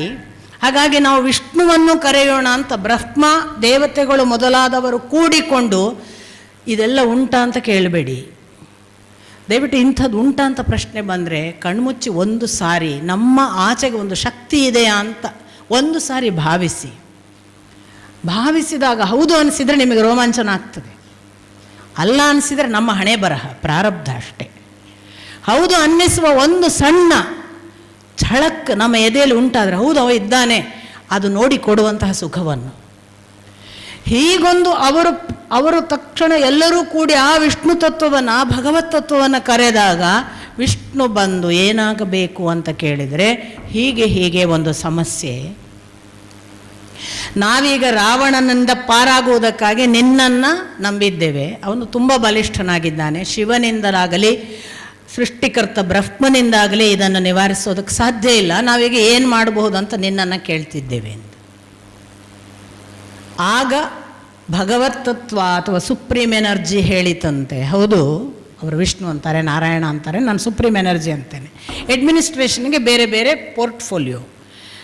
ಆಗ ಭಗವತ್ ತತ್ವ ಹೇಳಿತು, ಹೌದು ನನಗೆ ಗೊತ್ತಾಗಿದೆ, ನಾನು ರಾವಣನನ್ನು ನಿವಾರಿಸುವುದಕ್ಕಾಗಿ ಈಗ ದಶರಥ ಮಾಡುವ ಪುತ್ರಕಾಮೇಷ್ಟಿ ಯಜ್ಞದಲ್ಲಿ ಪ್ರವೇಶ ಮಾಡಿ ಅವರಿಗೆ ನಾನು ನನ್ನ ಮುಖಾಂತರ 4 ಹುಡುಗರು ಹುಟ್ಟುವ ಹಾಗೆ ಮಾಡ್ತೇನೆ, ಮತ್ತು ಆ 4 ಮುಖಾಂತರ ಈ ಕೆಲಸ ಆಗ್ತದೆ. ಅದರಲ್ಲಿ ಪ್ರಥಮ ರಾಮ, ಆ ರಾಮ ಈ ನನ್ನ ಅಂಶದ ಅವತಾರವಾಗಿ ಹುಟ್ಟುತ್ತಾನೆ, ಅವನಿಂದ ಈ ಕೆಲಸವನ್ನು ನಾನು ಸಾಧ್ಯವಾಗಿಸ್ತೇನೆ, ನೀನು ನಿಶ್ಚಿಂತೆಯಿಂದ ಇರಿ ನೀವು ಅಂತ ಹೇಳಿ ಬ್ರಹ್ಮನಿಗೆ ಅದಕ್ಕೆ ಪೂರಕವಾದ ವಾತಾವರಣವನ್ನು ನಿರ್ಮಾಣ ಮಾಡುವಂಥ ವಿಷ್ಣು ಆದೇಶ ಮಾಡಲಾಗಿ, ಬ್ರಹ್ಮ ಆಗ ವಿಷ್ಣುವಿನ ಆದೇಶಕ್ಕನುಗುಣವಾಗಿ ಎಲ್ಲ ದೇವತೆಗಳಿಗೆ ಹೇಳಿದನಂತೆ. ಹಿಂದೆ ಕೂಡ ನಾನು ನಿಮಗೆ ಹೇಳಿದೆ ಭಾಗವತ ಸಂದರ್ಭದಲ್ಲಿ, ಒಬ್ಬ ರಾಮ ಬರ್ತಾನಂದರೆ ರಾಮನ ಜೊತೆಗೆ ದೇವತೆಗಳೆಲ್ಲ ಅವನಕ್ಕಿಂತ ಮೊದಲು ನೆಲದಲ್ಲಿ ಭೂಮಿಗೆ ಸಿದ್ಧ ಮಾಡ್ತಾರೆ ಅಂತ. ಕೃಷ್ಣ ಬರ್ತಾನೆ ಅಂದರೆ ಕೃಷ್ಣನ ಮೊದಲು ದೇವತೆಗಳೆಲ್ಲ ಬೇರೆ ಬೇರೆ ಯದುವಂಶೀಯರಲ್ಲಿ ಹುಟ್ಟಿಕೊಂಡು ಯದುವಂಶದ ಬೇರೆ ಬೇರೆ ರೂಪಗಳಲ್ಲಿ ದೇವತೆಗಳೇ ಬಂದು ನೆಲೆಸಿ ಅವರು ಭೂಮಿಕೆಯನ್ನು ಸಿದ್ಧ ಮಾಡಿ ಆಮೇಲೆ ಕೃಷ್ಣ ಬರ್ತಾನೆ ಅಂತ ನಾನು ನಿಮಗೆ ಹಿಂದೆ ಹೇಳಿದ್ದೆ ಭಾಗವತದ ಸಂದರ್ಭದಲ್ಲಿ. ಅಂಥದ್ದೇ ಒಂದು ಘಟನೆಯ ಹಾಗೆ ಇದು ಕಾಣ್ತದೆ ನೋಡಿ. ಆಗ ಬ್ರಹ್ಮ ಹೇಳ್ತಾನೆ ದೇವತೆಗಳನ್ನು ಉದ್ದೇಶಿಸಿ, ಈಗ ನಾವು ಮುಂದೆ ಬರಲಿಕ್ಕಿರುವ ಆ ಭಗವದ್ ಅವತಾರಕ್ಕೆ ಪೂರಕವಾಗುವ ಹಾಗೆ ಇನ್ನಿಲ್ಲದಂತಹ ಇದುವರೆಗೆ ಕಂಡಿರದಂತಹ ಒಂದು ಜನಾಂಗವನ್ನು ಸೃಷ್ಟಿಸಬೇಕು, ಮತ್ತು ಆ ಜನಾಂಗ ಅತ್ಯಂತ ಶೀಘ್ರವಾಗಿ ವಾಯುವೇಗದಲ್ಲಿ ಸಂಚರಿಸುವಂತಿರಬೇಕು, ಅದಕ್ಕೆ ನಿಲ್ಲುವುದು, ನಡೆಯುವುದು, ಹಾರುವುದು ಎಲ್ಲವೂ ಸಾಧ್ಯವಾಗಬೇಕು. ಅಂಥದ್ದೊಂದು ಜನಾಂಗವನ್ನು ನೀವುಗಳು ಸೃಷ್ಟಿಸಬೇಕು, ನೀವೇ ಅದರ ಮುಂದುವರೆದ ಭಾಗವಾಗಿ ಭೂಮಿಯಲ್ಲಿ ಭೂಮಿಕೆಯನ್ನು ಸಿದ್ಧಪಡಿಸಬೇಕು ರಾಮನ ಅವತಾರಕ್ಕೆ. ಹಾಗೆ ಸಿದ್ಧವಾಗಬೇಕು ಅಂದಾಗ ನಿಮಗೊಂದು ಸಂಗತಿ ಗೊತ್ತು, ದೇವತೆಗಳಿಗೆ ಸ್ವತಃ ಅವರ ಹೆಂಡಂದಿರಿಂದ ಹುಟ್ಟಿಸುವ ಹಕ್ಕುಗಳಿಲ್ಲ, ಅವರಿಗೊಂದು ಶಾಪ ಇದೆ.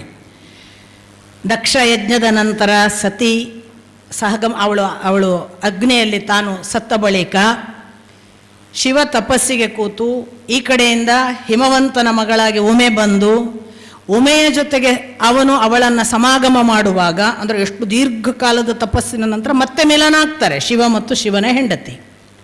ಅವರು 1000 ದಿವ್ಯ ವರ್ಷಗಳವರೆಗೆ ಪರಸ್ಪರ ಸುರತ ಕ್ರೀಡೆಯಲ್ಲಿ ತೊಡಗಿದಾಗ ಈಗೇನಾದರೂ ಶಿವ ತನ್ನ ರೇತಸ್ಸನ್ನು ಸ್ಖಲಿಸಿದರೆ ಆಗ ಹುಟ್ಟುವ ಮಗ ಏನಾಗಬಹುದು ಅನ್ನುವ ಭಯ ಹುಟ್ಟಿ ದೇವತೆಗಳು ನೀನು ರೇತಸ್ಸನ್ನು ಸ್ಖಲಿಸಬಾರದು, ವಿಸರ್ಜಿಸಬಾರದು ಅಂತ ಬೇಡಿಕೊಂಡ್ರಂತೆ.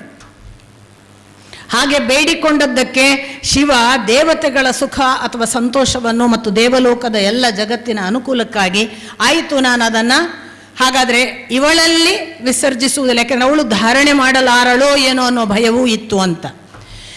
ಹಾಗಾದರೆ ನಾನು ಇದನ್ನು ನಾನಂತೂ ಈಗ ಅದನ್ನು ವಿಸರ್ಜಿಸಬೇಕು, ಎಲ್ಲಿ ವಿಸರ್ಜಿಸಲಿ ಅಂದಾಗ ನೀನು ಅದನ್ನು ಭೂಮಿಯ ಮೇಲೆ ವಿಸರ್ಜಿಸು ಅಂದಾಗ ಹುಟ್ಟಿದವ ಕುಮಾರ ಸಂಭವ, ಕಾರ್ತಿಕೇಯ, ಷಣ್ಮುಖ, ಸ್ಕಂದ ಅಂದರೆ ಜಾರಿ ಬಿದ್ದ ಕಾರಣವಾಗಿ ಸ್ಕಂದ, ಹೀಗೆಲ್ಲ ಅವನ ಹೆಸರುಗಳು.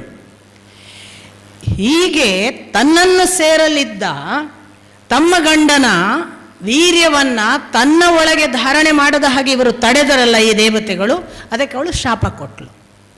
ನಿಮಗೆ ಕೂಡ ನಿಮ್ಮ ಹೆಂಡತಿಯ ಮೂಲಕ ಸಂತಾನ ಆಗದೇ ಇರಲಿ. ಹೀಗಾಗಿ ದೇವತೆಗಳು ದೇವತಾ ಸ್ತ್ರೀಯಿಂದ ಸಂತಾನ ಪಡೆಯುವ ಹಾಗಿಲ್ಲ.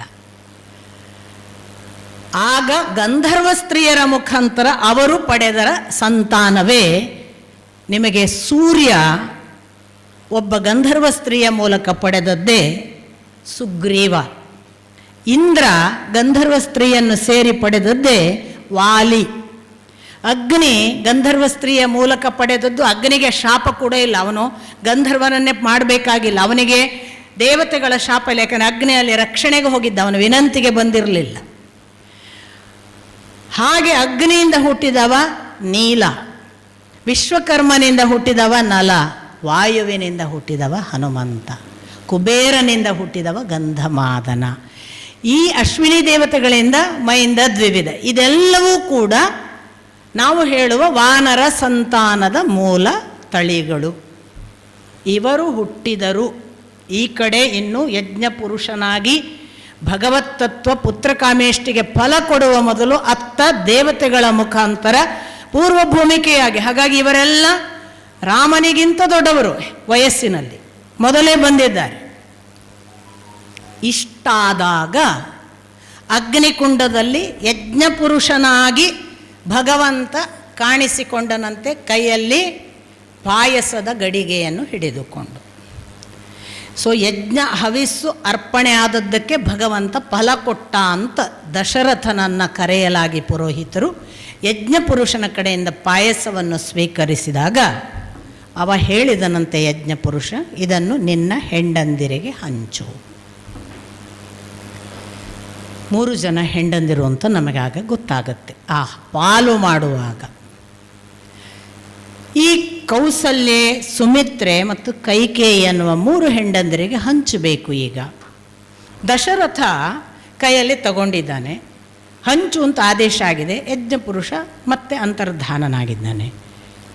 ಇವನು ಅದನ್ನು ಹಂಚಿದ. ಮತ್ತೆ ನೋಡಿ, ಆಹಾರಾತ್ ಅನ್ನಾತ್ ಪ್ರಾಣಃ, ಅಲ್ಲಿಗೆ ಬರಬೇಕು ಪುನಃ.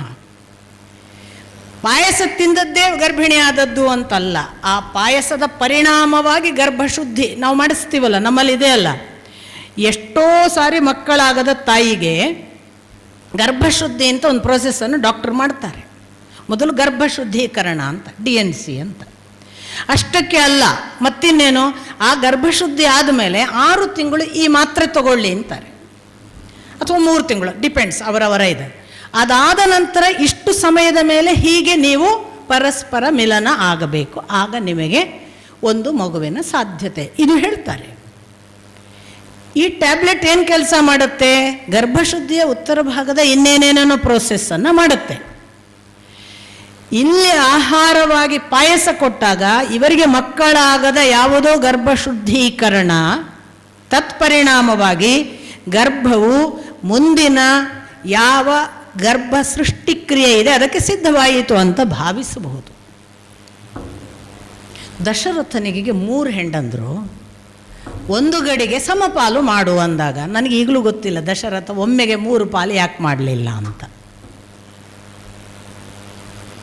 ದಶರಥ ಪಾಲು ಮಾಡೋದು ಬಹಳ ಬಹಳ ವಿಚಿತ್ರ. ಬಹುಶಃ ನಮ್ಮ ಹಾಗೆ ಲೆಕ್ಕ ಬರೋದಿಲ್ವೇನ, ಗಡಿಬಿಡಿಯ, ನಮ್ಮ ಹಾಗೆ ಲೆಕ್ಕದಲ್ಲಿ ಕಮ್ಮಿಯಾ, ಅವನಿಗೆ ಹೇಗೆ ಮಾಡಿದರೆ ಆಚೆ ಆಗ್ತದೆ ಅಂತ ಗೊತ್ತಿಲ್ವಾ, ಅಥವಾ ಬೈ ನೇಚರ್ ಟಿಮಿಡ್ಡ, ಅಥವಾ ಕಾನ್ಷಿಯಸ್ ಆಗಿ ಅವಾಯ್ಡ್ ಮಾಡಿದ್ದಾನ, ಏನೇನೋ ಊಹಾಪೋಹಗಳಿಗೆ ಎಡೆ ಮಾಡುವ ಹಾಗೆ ಅವನ ಪಾಲುಗಾರಿಕೆ ಇದೆ.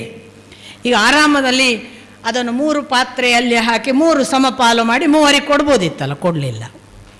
ಪ್ರಥಮದಲ್ಲಿ ಅರ್ಧ ಭಾಗವನ್ನು ಕೌಸಲ್ಯಗೆ ಕೊಡ್ತಾನೆ.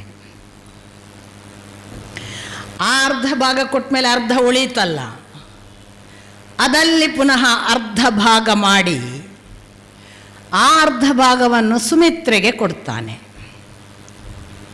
ಇನ್ನೂ ಉಳೀತಲ್ಲ 3ನೆಯ ಭಾಗ, ಅಂದರೆ ಅರ್ಧ ಹೋಯ್ತು, ಮತ್ತೊಂದಿಷ್ಟು ಉಳೀತಲ್ಲ, ಆ ಭಾಗದಲ್ಲಿ ಮತ್ತೆ 2 ಪಾಲು ಮಾಡ್ತಾನೆ.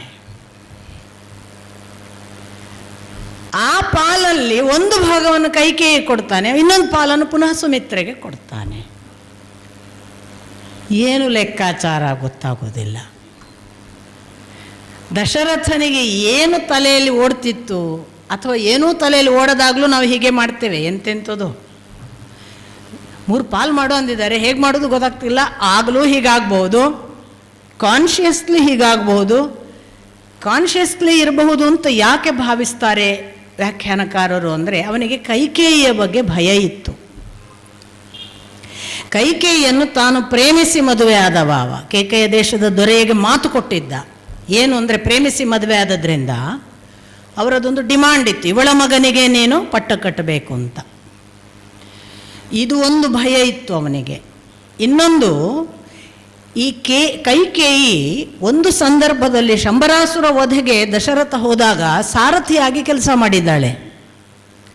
ಆ ಸಾರಥ್ಯದ ಸಂದರ್ಭದಲ್ಲಿ ದಶರಥ ಒಂದು ಮೂರ್ಛಾವಸ್ಥೆಗೆ ಹೋಗ್ತಾನೆ. ಯುದ್ಧ ಸಂದರ್ಭ, ಯಾವುದು ಬಾಣ ನಟ್ಟು, ಇದು ಬಹಳ ಕಾಮನ್ ಯುದ್ಧದಲ್ಲಿ ಮೂರ್ಛೆಗೆ ಹೋಗೋದು, ಸಾರಥಿಯಲ್ಲೋ ಕರ್ಕೊಂಡು ಹೋಗಿ ಬಿಡೋದು. ಇವಳು ಜಾಣಳಿದ್ದರಿಂದ, ಇವಳ ಜಾಣತನದಿಂದಾಗಿ ಅವಳು ರಥವನ್ನು ಬೇರೆ ಕಡೆಗೆ ತಂದು ದಶರಥನ ಪ್ರಾಣ ಉಳಿಸಿರ್ತಾಳೆ. ದಶರಥ ತನ್ನ ಪ್ರಾಣವನ್ನು ಇವಳು ಉಳಿಸಿದ್ಲು ಅಂತ ಎಚ್ಚರ ಆದ್ಮೇಲೆ ಗೊತ್ತಾಗಿ, ನೀನು ನನ್ನ ಪ್ರಾಣ ಉಳಿಸಿದ್ದಿ, ನಿನಗೇನು ಬೇಕು 2 ವರ ಕೇಳು ಅಂತ ಹೇಳಿಬಿಟ್ಟಿದ್ದಾನೆ. ಅವಳು ಸ್ವಲ್ಪ ಆ ಕ್ಷಣಕ್ಕೇನು ವರ ಬೇಕಿರಲಿಲ್ವೋ ಏನೋ ಅವಳಿಗೆ, ಅಥವಾ ಅವಳಿಗೆ ಏನು ಆ ಕ್ಷಣಕ್ಕೆ ಅವಳಿಗೆ ಏನು ಅನ್ನಿಸ್ತು, ಅವಳು ಹೇಳಿದ್ಲು ಸಮಯ ಬಂದಾಗ ಕೇಳ್ತೇನೆ ಅಂತ. ಹೀಗಾಗಿ ಅವಳದೊಂದು 2 ವರ ಪೆಂಡಿಂಗ್ ಇತ್ತು. ಈ ಕಡೆ ತಂದೆಗೆ ಕೊಟ್ಟ ಮಾತಿತ್ತು. ದಶರಥನಿಗೆ ಒಳಗೆ ಏನೇನೋ ಭಯಗಳಿದ್ದ ಹಾಗೆ ಕಾಣ್ತದೆ, ಅಥವಾ ಬೈ ನೇಚರ್ ಟಿಮಿಡ್ಡ ಏನ ಅಂತ ನಮಗೆ ಅನ್ನಿಸ್ಲಿಕ್ಕೆ ಮುಂದೆ ಕೂಡ ಕೆಲವು ಲಕ್ಷಣಗಳು ಇವೆ. ನಾನು ಅದನ್ನು ಸಂದರ್ಭ ಬಂದಾಗ ಹೇಳಿ, ಚಂಚಲ ಅವನು ಒಂದು ಥರದ ಸ್ಥಿರತೆ ಕಡಿಮೆ ಏನೋ ಅನ್ನುವ ಹಾಗೆ ಅಲ್ಲಲ್ಲಿ ವರ್ತಿಸ್ತಾನೆ. ಹೀಗೆಲ್ಲ ಆಗಿ ನಾವು ಭಾವಿಸುವ ರಾಮ, ಲಕ್ಷ್ಮಣ, ಶತ್ರುಘ್ನ, ಭರತ ಹೀಗೆ ಹುಟ್ಟಿದ್ರು. ಈ ರಾಮ ಮೊದಲು ಹುಟ್ಟಿ ಭರತ 2ನೇವ ಅಂತ ಒಂದು ವಾದ ಇದೆ.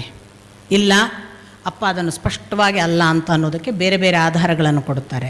ಲಕ್ಷ್ಮಣನನ್ನು ಭರತನೇ ಆರ್ಯ ಅಂತ ಕರೆದದ್ದು ವನವಾಸದ ಸಂದರ್ಭದಲ್ಲಿ ಮರಳಿ ಕರೀಲಿಕ್ಕೆ ಹೋಗ್ತಾರಲ್ಲ ರಾಮನನ್ನು, ಆಗ ಆರ್ಯ ಅಂತ ಲಕ್ಷ್ಮಣನಿಗೆ ನಮಸ್ಕರಿಸಿದ ಅಂತ ಇದೆ. ಆರ್ಯನಿಗೆ ಮಾತ್ರ ನಮಸ್ಕರಿಸೋದು. ಆರ್ಯ ಅಂದರೆ ಅಣ್ಣ, ದೊಡ್ಡವ, ಶ್ರೇಷ್ಠ, ಹಿರಿಯ ಈ ಅರ್ಥ. ಆರ್ಯ ಅಂದರೆ ಜನಾಂಗ ಅಲ್ಲ. ಅದೆಲ್ಲ ಅಬದ್ಧ ವ್ಯಾಖ್ಯಾನಗಳಾಗಿ ನಮ್ಮಲ್ಲಿ ಬಂದಿರುವ. ಈಗಲೂ ಅಯ್ಯ ಅಂತ ಹೇಳೋದು ಆರ್ಯದ್ದೇ ಪದ. ಅಯ್ಯ ಹೇಳೋದು ದೊಡ್ಡವರಿಗೆ, ಹಿರಿಯರಿಗೆ, ನಮಕ್ಕಿಂತ ಶ್ರೇಷ್ಠರಿಗೆ, ನಮಕ್ಕಿಂತ ತಿಳಿದವರಿಗೆ. ಹಾಗಾಗಿ ಆರ್ಯ ಅಂದರೆ ದೊಡ್ಡವ ಅಂತ, ದೊಡ್ಡವನಿಗೆ ನಮಸ್ಕರಿಸಿದ ಅಂತುಂಟು. ಹಾಗಾಗಿ ಭರತ ಚಿಕ್ಕವ ಅನ್ನೋದಕ್ಕೆ ಅದೊಂದು ದಾಖಲಾತಿ. ನಕ್ಷತ್ರಕ್ಕೆ ಅನುಗುಣವಾಗಿ, ದಿನಾಂಕಗಳಿಗೆ ಅನುಗುಣವಾಗಿ ಅಪ್ಪ ಅದನ್ನು ಕೂಡ ಉಲ್ಲೇಖ ಮಾಡ್ತಾರೆ.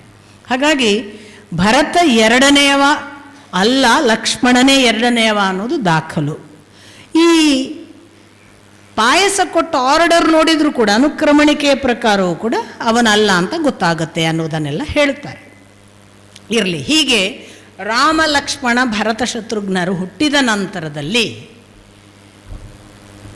ಸಾಮಾನ್ಯವಾಗಿ ನಮಗೆ ರಾಮನ ಬಾಲ್ಯ, ಲಕ್ಷ್ಮಣನ ಬಾಲ್ಯ, ಭರತನ ಬಾಲ್ಯ, ಶತ್ರುಘ್ನನ ಬಾಲ್ಯ ಹೇಳಬೇಕಿತ್ತು ಅಂತ ನಾವು ಭಾವಿಸ್ತೇವೆ.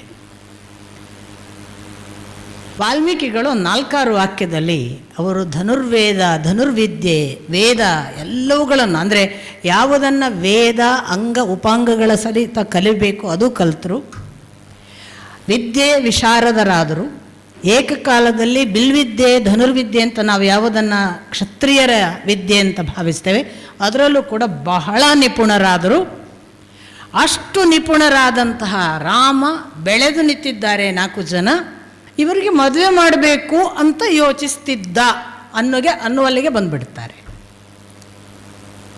ಒಂದೊಂದು ಸಾರಿ ಅವತಾರದ ದೃಷ್ಟಿಯಿಂದ ಕೃಷ್ಣನ ಬಾಲ್ಯವನ್ನು ವೇದವ್ಯಾಸರು ವಿವರಿಸಿದ್ದು ನೋಡಿದರೆ, ಹುಟ್ಟಿದ ಗರ್ಭದ ಪ್ರಸವ ಸಮಯದಿಂದ ತೊಡಗಿ ಕೃಷ್ಣನ ಬಾಲ್ಯ ವಿವರಣೆಯನ್ನು ಹೇಳಲಿಕ್ಕೆ ವೇದವ್ಯಾಸರಿಗೆ ಸಾಲಿಕ್ಕಿಲ್ಲ ಸಮಯ ಅನ್ನುವಷ್ಟು ಹೇಳ್ತಾರೆ. ಆಮೇಲೆ ಅವನ ಬಾಲ್ಯದ ವಿವರಣೆಗಳು ಎಷ್ಟಿವೆ ಅಂದರೆ ನಮಗೆ ಈ ಜನ್ಮದಲ್ಲಿ ನೆನ್ಪಿಡ್ಲಿಕ್ಕೆ ಸಾಧ್ಯವ ಅನ್ನೋಷ್ಟು ಅವನ ಘಟನೆಗಳಿವೆ. ಅಂದರೆ ಅಷ್ಟೂ ಘಟನೆಗಳನ್ನು ವೇದವ್ಯಾಸರು ಇಷ್ಟು ಅಂದರೆ ವೀರ, ಅವನ ಒಂದು ಒಳಗಿರುವಂತಹ ಶಕ್ತಿ, ಅದನ್ನು ಅವನು ಪ್ರಕಟಪಡಿಸಿದ ರೀತಿ, ಅವನು ಸಣ್ಣ ಬಾಲ್ಯದಲ್ಲೇ ತೋರಿದಂತಹ ಪರಾಕ್ರಮಗಳು, ಒಂದು ಹಾಲು ಕುಡಿಯುವ ಕ್ರಿಯೆ ಕೂಡ ಹೇಗೆ ಒಂದು ಶತ್ರುನಾಶ ಅಥವಾ ಒಂದು ಕೂತವನು ಇಲ್ಲೇ ಅಮ್ಮನ ಮುಂದೆನೇ ತಾನು ದೊಡ್ಡವನಾಗಿ ನಾನು ಇಂಥವ ಅಂತ ಹೇಳುವಲ್ಲಿಂದ ತನ್ನ ದೊಡ್ಡಸ್ತಿಕೆ. ಕೃಷ್ಣನ ಅಪರಂಪಾರ ಬಾಲ್ಯ ವಿವರಗಳನ್ನು ವೇದವ್ಯಾಸರಲ್ಲಿ ಕಾಣುವ ಹಾಗೆ ನಮಗೆ ರಾಮನ ಯಾವ ಬಾಲ್ಯ ವಿವರವೂ ಕಾಣೋದಿಲ್ಲ. ಯಾಕೆ? ಬಾಲ್ಯವನ್ನು ಈಗ ನಾನು ನಿಮಗೆ ಒಂದು ಮಾತು ಹೇಳಿದೆ, ಕಂಡು ಬರೆದದ್ದು ಅಂತ, ದಾರ್ಶನಿಕ ಅವಸ್ಥೆಯ ಒಂದು ಬರವಣಿಗೆ ಅಂತ ಒಂದು ಕಡೆ ಉಲ್ಲೇಖ ಮಾಡ್ತಾರೆ ವಾಲ್ಮೀಕಿಗಳು. ನಾನು ಕಂಡದ್ದೇ ಅವನನ್ನು 15ರ ಮೇಲೆ ಅನ್ನುವ ಹಾಗೆ ಒಂದು ಸೂಚ್ಯವಾದ ವಿವರಣೆ ಇದೆ. ತನಗೆ ಕಾಣಿಸಿದ್ದು ರಾಮ ಅವನ ಆ ವಯಸ್ಸಿನ ನಂತರ ಅಂತ. ಇದು ಒಂದು ಕಾರಣ ಇರ್ಬೋದು. ಇನ್ನೊಂದು ನಾನು ಭಾವಿಸೋದು, ಒಂದು 16ರ ನಂತರಕ್ಕೆ ಒಬ್ಬ ವ್ಯಕ್ತಿ ಮಾಡುವ ಚಟುವಟಿಕೆಗಳನ್ನು ನಾವು ಹೇಳಿಬಿಟ್ರೆ ಇವ ಚಿಕ್ಕವನಿರುವಾಗ ಹೇಗಿದ್ದಾನೆ ಗೊತ್ತಾಗೇ ಬಿಡ್ತದೆ ಅಲ್ವಾ? ಹೇಳುವ ಅವಶ್ಯಕತೆ ಇಲ್ಲ. ಪ್ರತ್ಯೇಕವಾಗಿ ಇವ 16ರ ನಂತರ ಮಾಡಿದ್ದು ನೋಡಿ ಇವ ಚಿಕ್ಕವನಿರುವಾಗ ಏನು ಮಾಡಿರ್ಬೋದು ಅಂತ ನಾವು ಊಹಿಸ್ಬೋದು ಮಾರ್ರೆ ಅಂತ ನಾವೇ ಹೇಳ್ತೇವೆ. ರಿಪಿಟೇಷನ್ ಬೇಡ ಅನ್ನಿಸಿತೋ ಏನೋ ವಾಲ್ಮೀಕಿಗಳಿಗೆ. ಇವ 16ನ ಹೊತ್ತಿಗೆ 16ಕ್ಕೆ ಸಿದ್ಧನಾಗುವ, ಇನ್ನು ಷೋಡಶ ಊನ ಅಂತ ಹೇಳ್ತಾರೆ, ಇನ್ನು 16 ಆಗಿಲ್ಲ, 15 ಮುಗಿದಿದೆ, 16 ಎಂಟರಾಗಿದ್ದಾನೆ. ಅಂಥ ಅವಸ್ಥೆಯಲ್ಲಿಯೇ ಏನು ಮಾಡಿದ ಅನ್ನೋದನ್ನು ದಾಖಲಿಸಿ ಬಿಡ್ತಾರೆ.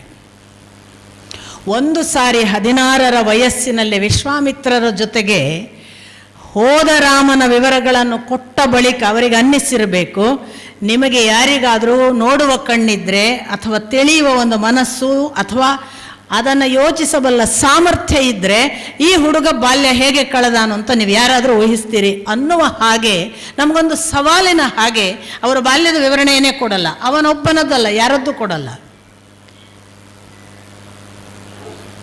ನಾವು ನಮ್ಮ ಬಾಲ್ಯವನ್ನು ಕಂಪೇರ್ ಮಾಡಿಕೊಂಡ್ರೆ ನಮಗೆ ಗೊತ್ತಾಗುತ್ತೆ ನಮ್ಮ ಬಾಲ್ಯವನ್ನು ಯಾಕೆ ದಾಖಲಿಸಬಾರದು ಅಂತ ಅಲ್ವಾ? ನಮ್ಮ ಬಾಲ್ಯ ನಾವು ಹೆಚ್ಚಂದರೆ ಒಂದಿಷ್ಟು ಹತ್ತಿದ್ದೇವೆ, ಅಮ್ಮನಿಗೆ ಪೀಡೆ ಕೊಟ್ಟಿದ್ದೇವೆ, ಅಲ್ಲಲ್ಲೇ ಮಾಡಿದ ಮಲಮೂತ್ರದಲ್ಲಿ ಒದ್ದಾಡಿದ್ದೇವೆ, ಕೆಲವೊಮ್ಮೆ ಅದನ್ನೇ ನಕ್ಕಿದ್ದೇವೆ. ಇದನ್ನು ಬಿಟ್ಟರೆ ನಾವೇನು ಮಾಡಿದ್ದೇವೆ? ಕೃಷ್ಣ ಮಾಡಿದ ಹಾಗೆ ಏನೂ ಮಾಡಿಲ್ಲ. ಕೃಷ್ಣ ಮಾಡಿದ ಹಾಗೆ ಮಾಡಲಿಲ್ಲ, ಆದರೆ ರಾಮ ಮಾಡಿದಂತೆ ಮಾಡಲಿಲ್ಲ ಅನ್ನುವುದನ್ನು ಸೂಚ್ಯವಾಗಿ ರಾಮ ಏನು ಮಾಡಿದ ಗೊತ್ತಿಲ್ಲ ನಮಗೆ. ಅಂಥ ಹೊತ್ತಿನಲ್ಲಿ ವಿಶ್ವಾಮಿತ್ರರು ಬರ್ತಾರೆ. ಅರಮನೆಗೆ ವಿಶ್ವಾಮಿತ್ರರು ಬಂದ ಕೂಡಲೇ ದಶರಥ ನಮಸ್ಕರಿಸ್ತಾನೆ. ಆದರಾತಿಥ್ಯಾರ್ಘ್ಯ ಪಾದ್ಯ, ಏನು ನಮಸ್ಕರಿಸಿದ ನಂತರ ಯಾವ ಗೌರವ, ಯಾವ ಮಾತು, ಹೇಗೆ ಆಡಬೇಕು ಎಲ್ಲ ದಶರಥನಿಗೆ ತುಂಬ ಶಾಸ್ತ್ರಬದ್ಧ. ಅವನಿಗೆ ಚೆನ್ನಾಗಿ ಗೊತ್ತು. ಅವನು ಹೇಳಿಯೇ ಬಿಟ್ಟ, ನನ್ನಿಂದ ಏನಾಗಬೇಕು ಹೇಳಿ, ನೀವು ಹೇಳಿದ್ದು ನಾನು ಇಲ್ಲ ಅನ್ನೋದಿಲ್ಲ ಅಂತ ಮಾತು ಕೊಟ್ಟಾಯ್ತು. ಪ್ರಥಮದಲ್ಲಿಯೇ ನೀವು ಯಾವುದೇ ಕೆಲಸ ನನ್ನಿಂದ ಅಪೇಕ್ಷಿಸಿ ಬಂದಿರ್ಬೋದು, ನಾನು ಅದಕ್ಕೆ ಸಿದ್ಧ ಅಂತ ಪ್ರಥಮದಲ್ಲೇ ಮಾತು ಕೊಟ್ಟ. ಎರಡನೆಯ ವಿಷಯ, ವಿಶ್ವಾಮಿತ್ರರು ಹೇಳುವಾಗ ಶುರುವಾಯಿತು ಅವನ ಚಾಂಚಲ್ಯ. ವಿಶ್ವಾಮಿತ್ರರು ಹೇಳಿದರು, ನಾನು ನನ್ನ ಯಜ್ಞ ಕಾರ್ಯಗಳಿಗೆ ತೊಂದರೆ ಮಾಡುವ ರಾಕ್ಷಸರ ಉಪಟಳ ತಡೆಯಲಾರದೆ ಬಂದಿದ್ದೇನೆ. ಹಾಗಾಗಿ ನನಗೀಗ ನೀನು ನನ್ನ ಜೊತೆಗೆ ರಾಮಲಕ್ಷ್ಮಣರನ್ನು ಆ ಕೆಲಸಕ್ಕಾಗಿ ಕಳುಹಿಸಿ ಕೊಡಬೇಕು. ಬಂತು ಇಮಿಡಿಯೇಟ್ ದಶರಥನಿಗೆ ಎದೆಯಲ್ಲಿ ಒಂದೇ ಸಮನೆ ವೇದನೆ. ಇನ್ನು ಆಗ ಅವನು ಹೇಳ್ತಾನೆ, ಇನ್ನು ಷೋಡಶವನ ಅಂತ, ಅಂದರೆ ಇನ್ನೂ ಅವ್ರಿಗೆ 16 ಆಗಿಲ್ಲ, ಪುಟ್ಟ ಬಾಲಕರು, ಆ ಬಾಲಕರನ್ನು ಕಳಿಸಿ ಅಂತ ಹೇಳಬೇಡಿ, ನಾನು ಜೀವ ಇಟ್ಟಿದ್ದೇನೆ. ಆಗ ಬಹಳ ಸ್ಪಷ್ಟಪಡಿಸ್ತಾನವನು, ನನಗೆ ಅತ್ಯಂತ ಪ್ರಿಯ ರಾಮ ಅಂತ.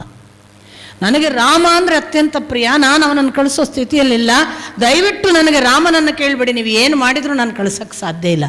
ಮತ್ತು ನೀವು ಬೇಕಿದ್ದರೆ ರಾಮನ ಬದಲಿಗೆ ನನ್ನ ಹತ್ರ ಒಂದು ಅಕ್ಷೋಹಿಣಿ ಸೇನೆ ಇದೆ, ನಾನೇ ಬರ್ತೇನೆ. ನಾನು ಬಂದು ನಿಮ್ಮ ಏನು ತೊಂದರೆ ಇದೆ ಅದನ್ನು ನಿವಾರಿಸ್ತೇನೆ ಹೊರತು ನೀವು ದಯವಿಟ್ಟು ರಾಮಲಕ್ಷ್ಮಣನ ಕಳಿಸು, ಇದೊಂದು ಬಿಟ್ಟು ಇನ್ನೇನಾದರೂ ಕೇಳಿ ಅಂತ ಮತ್ತೆ ಮಾತು ಬದಲಾಯಿಸ್ತಾನೆ.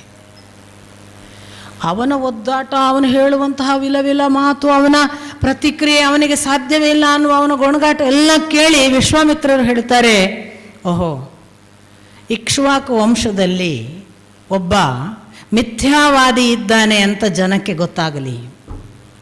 ಹೇಳಿದ್ದೇನು, ನಿನಗೇನು ಬೇಕೋ ಅದನ್ನು ಮಾಡ್ತೇನೆ, ಆ ಮಾತನ್ನು ಸುಳ್ಳು ಮಾಡಿದ್ದೀನಿ ನೀನು, ಹಾಗಾಗಿ ಒಬ್ಬ ಮಿಥ್ಯಾವಾದಿ ಇದ್ದಾನೆ ಅಂತ ಗೊತ್ತಾಗಲಿ, ನಾನು ನನ್ನ ಕೆಲಸ ಕೈಗೂಡಲಿಲ್ಲ ಎಂದು ಭಾವಿಸಿ ಮರಳಿ ಹೋಗುತ್ತೇನೆ ಅಂತ ತೀರ್ಮಾನ ಮಾಡ್ತಾರೆ. ವಿಶ್ವಾಮಿತ್ರರು ಹೊರಡ್ತಾರೆ.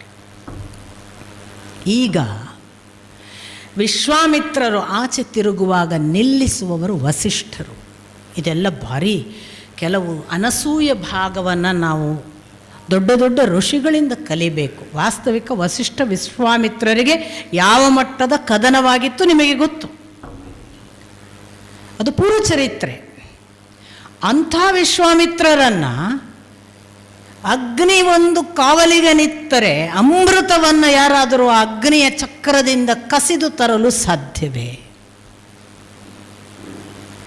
ಯಾವ ಒಬ್ಬ ದುಷ್ಟನನ್ನು ತಾನೇ ಸ್ವತಃ ಅಗ್ನಿ ರಕ್ಷಿಸಲಿಕ್ಕೆ ನಿತ್ತರೆ ಅಂಥ ದುಷ್ಟನನ್ನು ನಾವು ಮುಟ್ಟಕ್ಕೆ ಸಾಧ್ಯವೇ?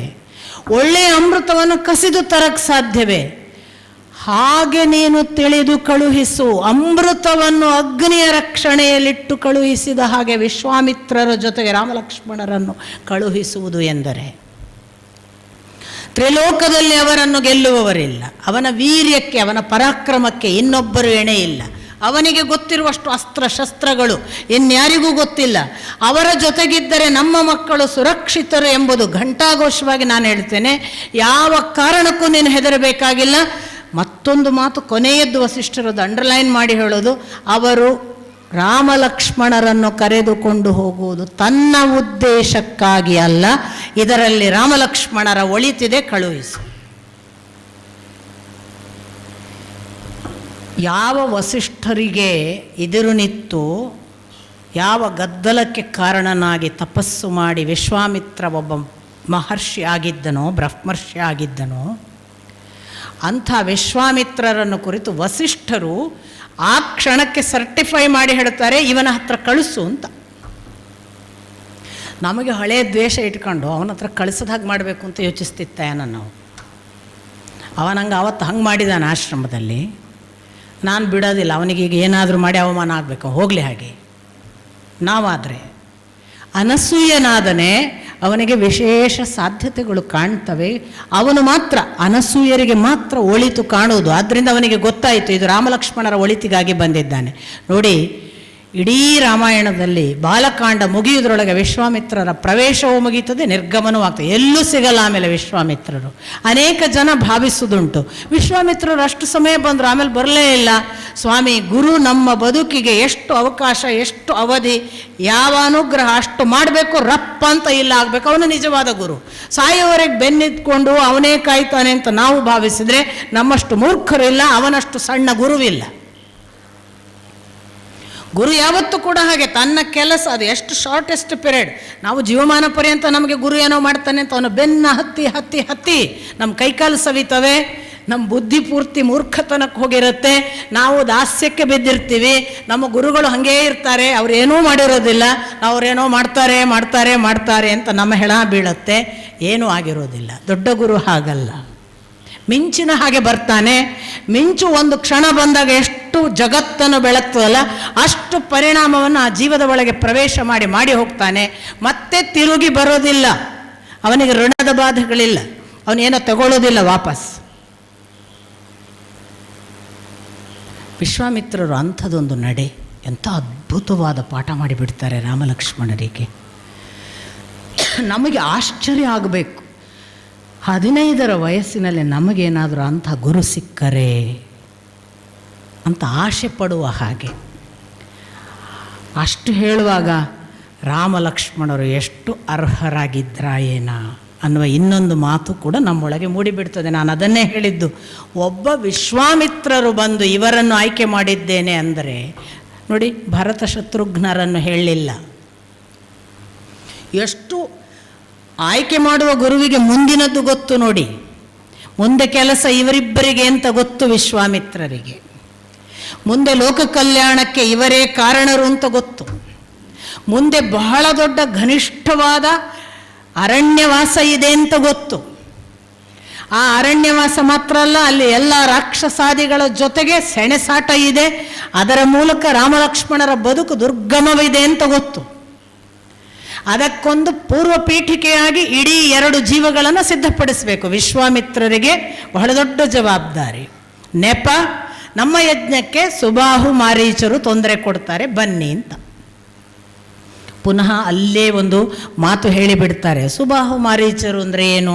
ಇಬ್ಬರು ರಾಕ್ಷಸರು. ಆಫ್ಟರ್ ಆಲ್ ನಮ್ಮ ತಪೋಬಲದಿಂದ ನಾವೇನು ಅವರನ್ನು ಸುಟ್ಟು ಹಾಕಕ್ಕೆ ಬರಲ್ವಾ ಅಂತ ನಿಮಗೇನಾದರೂ ಪ್ರಶ್ನೆ ಬರಬಹುದು.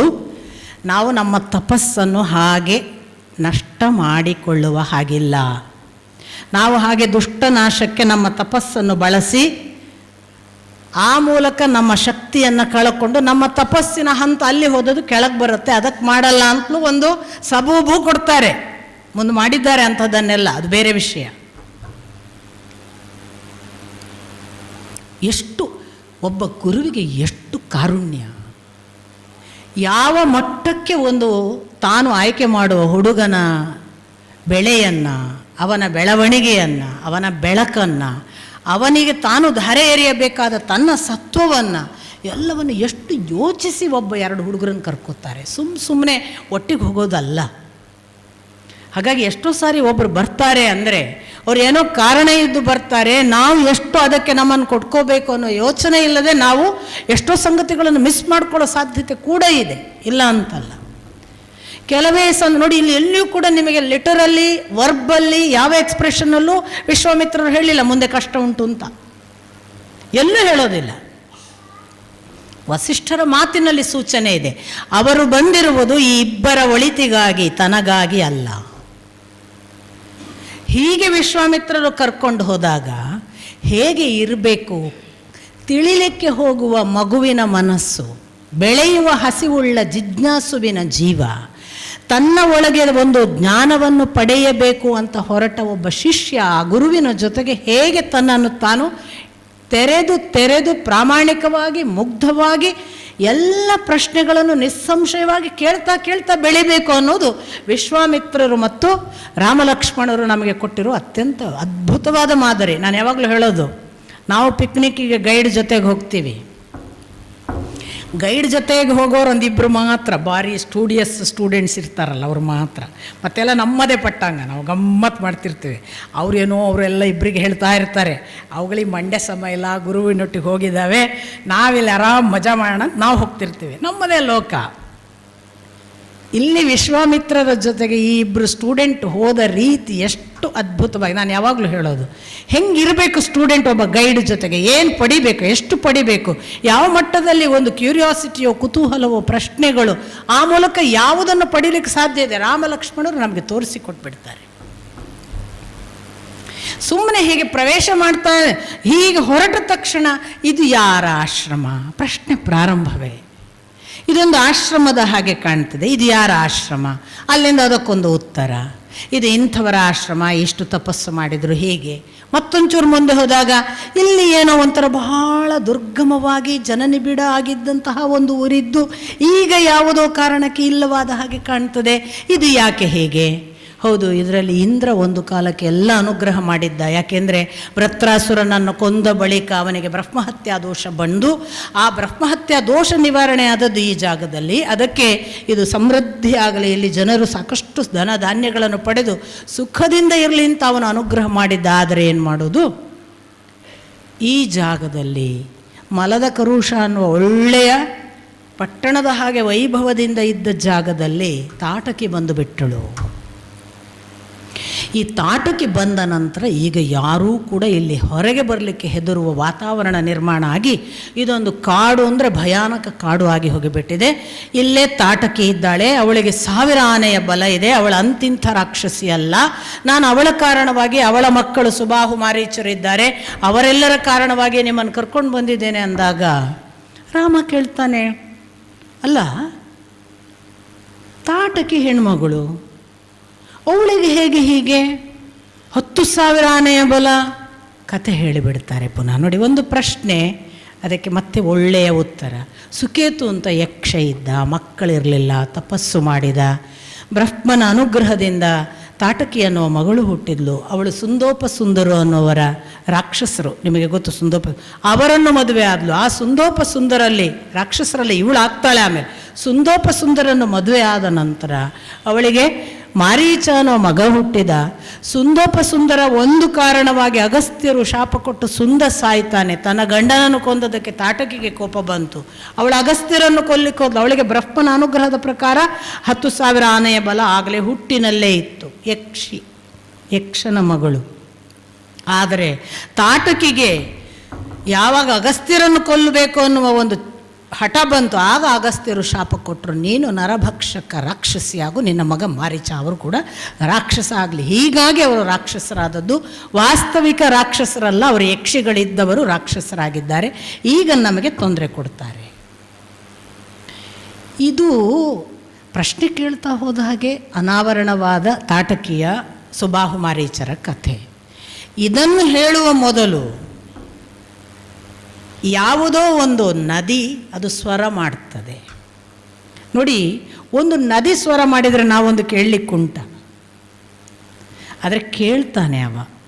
ಇದು ಕೇವಲ ನದಿಯ ಸ್ವರದ ಹಾಗೆ ಕೇಳೋದಿಲ್ಲ. ನದಿಯ ಅಲೆಗೆ ಅಲೆ ಅಪ್ಪಳಿಸುವಾಗ ಈ ಸಪ್ಪಳ ಆಗ್ತದೆ, ಆದರೆ ಇದು ಸ್ವಲ್ಪ ವಿಶೇಷ ಇದೆ. ಯಾಕೆ ಅಂತ, ಆಗ ಇದು ಶೋಣಿ ನದಿ, ಇದು ಈಗ ನೀನು ಕೇಳ್ತಾ ಇದ್ದೀಯಲ್ಲ ಈ ಜಾಗದಲ್ಲಿ ಗಂಗೆಯನ್ನು ಸೇರ್ತದೆ. ಆ ಗಂಗೆಯನ್ನು ಸೇರುವಾಗ ಬಂದ ಶಬ್ದ ನೀನು ಕೇಳಿದ್ದು ಅಂತ ಅಲ್ಲಿ ಮತ್ತೆ ಸೂಕ್ಷ್ಮ. ಹೀಗೆ ಒಂದು ನದಿಯನ್ನು ಇಲ್ಲಿ ಬಂದ್ರಲ್ಲ, ಇದು ಯಾವುದು, ಇದು ಸಿದ್ಧಾಶ್ರಮ. ಯಾಕೆ ಇದು ಸಿದ್ಧಾಶ್ರಮ? ಈ ಸಿದ್ಧಾಶ್ರಮ ಯಾಕೆ ಅಂದರೆ ಇಲ್ಲಿ ಕಪಿಲ ತಾನು ತನ್ನ ಸಿದ್ಧಿಯನ್ನು ಪಡೆದ ಜಾಗ. ನಾನು ಕೂಡ ನನ್ನ ಸಿದ್ಧಿಗಾಗಿ ಇಲ್ಲಿ ಬಂದಿದ್ದೇನೆ. ಹಾಗಾಗಿ ಇದು ಸಿದ್ಧಾಶ್ರಮ. ಇಲ್ಲಿ ಸಿದ್ಧಿಗಳನ್ನು ಪಡೆಯುವುದಕ್ಕಾಗಿ ಬರ್ತಾರೆ.